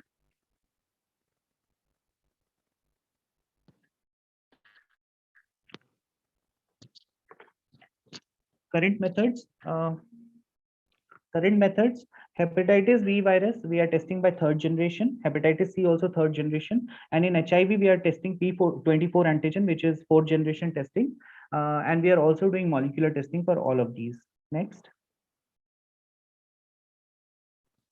So what can be missed is the undetected window period infections, occult infections, viral variants, non-seroconverting or delayed seroconverting carriers, procedural errors, and false negatives. Next. We all know about window period. So next.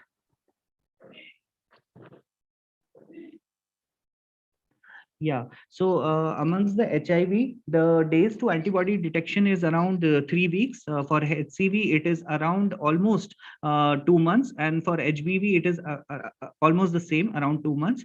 And the expected reduction in NAT comes down to around 10 to 15 days in HIV. With HCV, it is 41 to 60 days. And in hepatitis B, it is 6 to 15 days. Next. There's something called occult B infections, where presence of hepatitis B DNA in the liver of the individuals with undetectable levels in the blood. So this can be seropositive OBI along with anti-HBC, that is core antibody, and along with anti-HBS, or seronegative with both the antibodies are negative. And Lancet infectious disease में Tobison and Thomas ने present किया है और publish किया है कि 20% of the OBI are negative for all hepatitis B markers except the DNA. Next. Yeah, so anti-HBC antibody can be taken as a marker to catch these OBI infections. However, it is less cost effective in a country like India, where prevalence is nearly as high as more than 10%. So we avoid using anti-HBC as a marker because we lose a lot of blood and discard rate also increases. Next. This I have already covered that according to Government of India, the 5 tests mandatory. So we do ELISA testing, and that is a luxury in India. We have it, but there are many blood centers who are still dependent on ELISA and rapid testing. Next. So this was a study published by Chopra et al. In JP 2005, and they have said they have seen in dialysis patient the presence of hepatitis C RNA. They found by NAT testing in 56.25% cases. Next.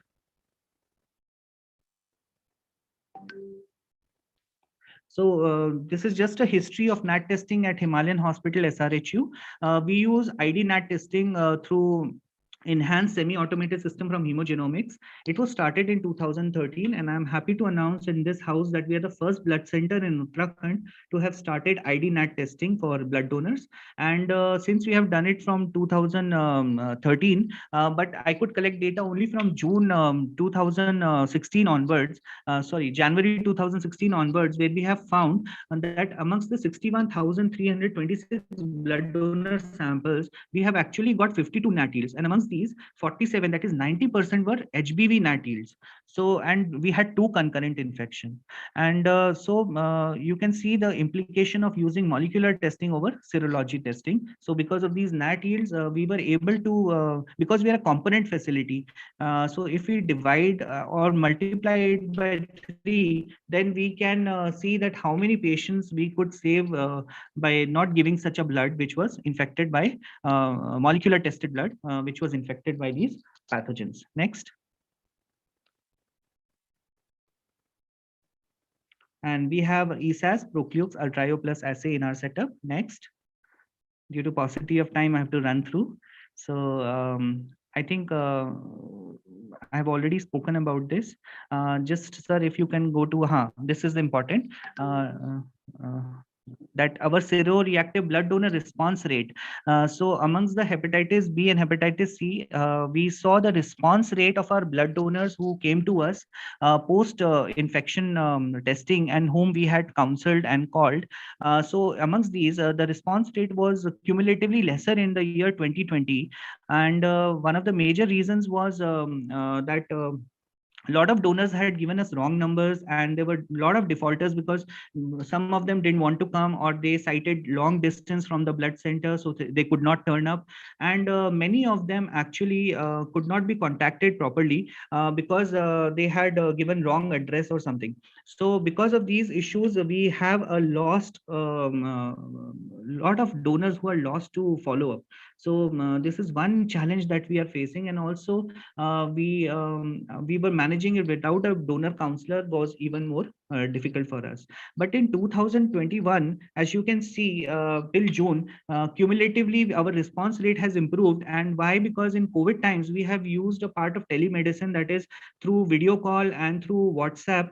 We have been calling these donors and counseling them and notifying and counseling them, of course after proper donor identification. So they cumulatively to 85% and more significantly.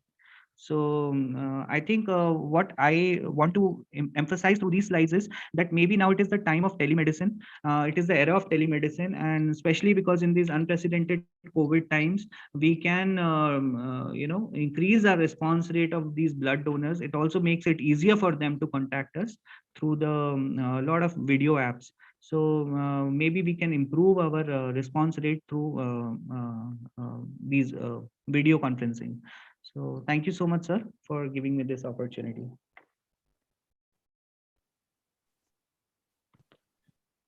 Thank you, Dr. Manish. I think it was very that safe blood is an important strategy, and it looks easy, but I think it's very difficult to achieve to really deliver a safe blood to our patients. And that wolf in the sheep's clothing was very interesting. So, like similar to occult hepatitis B, I think wolf in the sheep's clothing for hepatitis C is something which need to be taken care of. So, in the interest of time, I think we do not have any specific questions.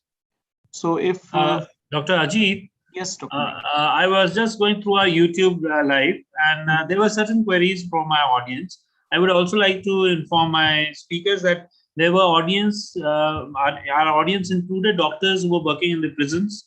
There were people from RBSK team who are working with the children, and probably we'll be coming up with another set of round of talks where we can address the similar problems which are there in neonates, in children, and also how best we can go about linking prisons with our program. So there were some one or two queries where they were asking whether their presentations can be given to them. So we'll be what I'm suggesting is we'll try to have a link, Google link or something, where we'll have a repository of all the presentations, and for the benefit of the audience, they can always go and assess it and utilize it. The other thing which was coming to my mind was Dr. Manish has rightly presented the role of safety, blood safety. I had one query regarding that. How much are we counseling once a person has been recorded as HB positive or hepatitis C positive? Do we counsel, or do we counsel them not to give blood later on unless until they are clean? And once he is on treatment, can he give blood later on? It's a layman question, I know, but I think for the benefit of the audience, they should also understand and the importance of it, and what should be the right counseling. And if suppose he is treated, can he give blood later on? Sir, the government of India has mandated that once a donor comes reactive by either of the serologic this thing or molecular testing processes, that particular donor has to be notified, first of all, has to be counseled and permanently deferred, sir. So that person should not give blood. Incidentally, what I found, I've been collecting data since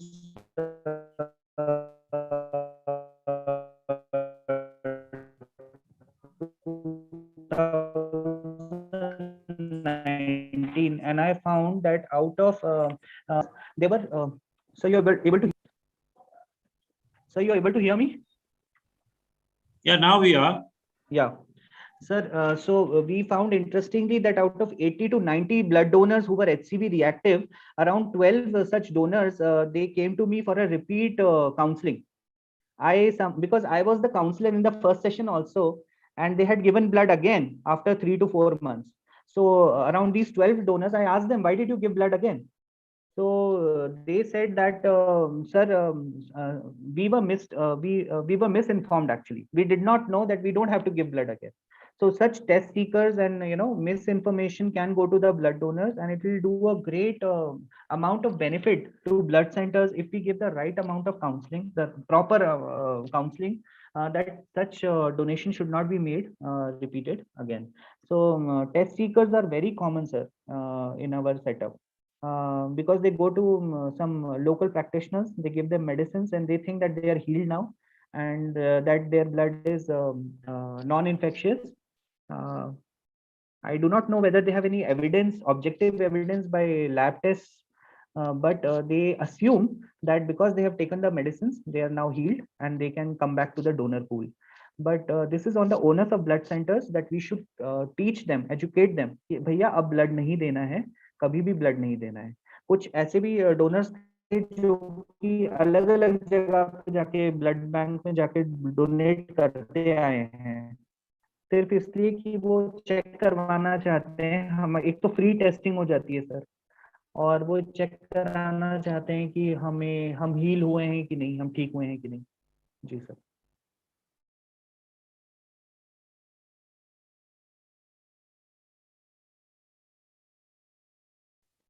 You are muted, Mayank sir.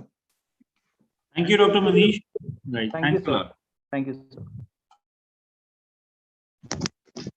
Right, sir. If there is no other specific question, we can move ahead with vote of thanks.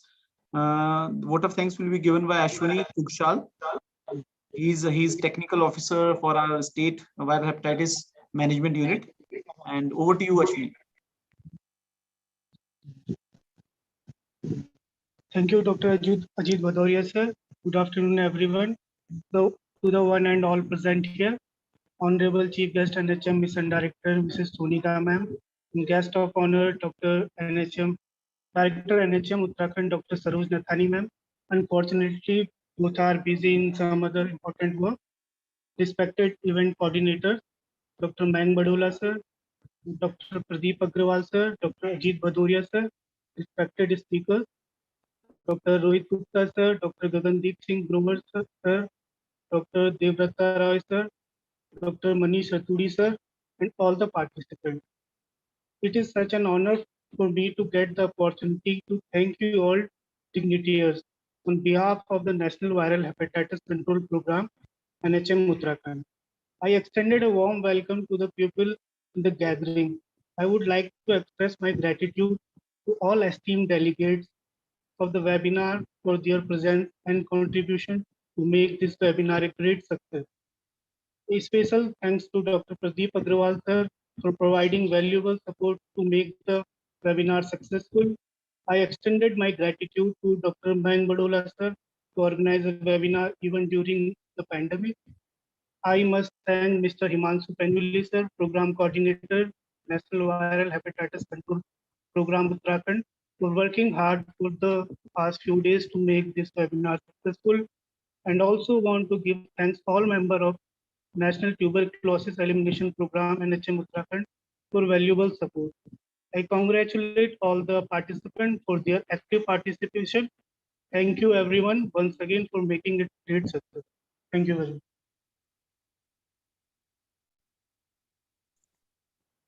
Okay, with this vote of thanks, we end this webinar.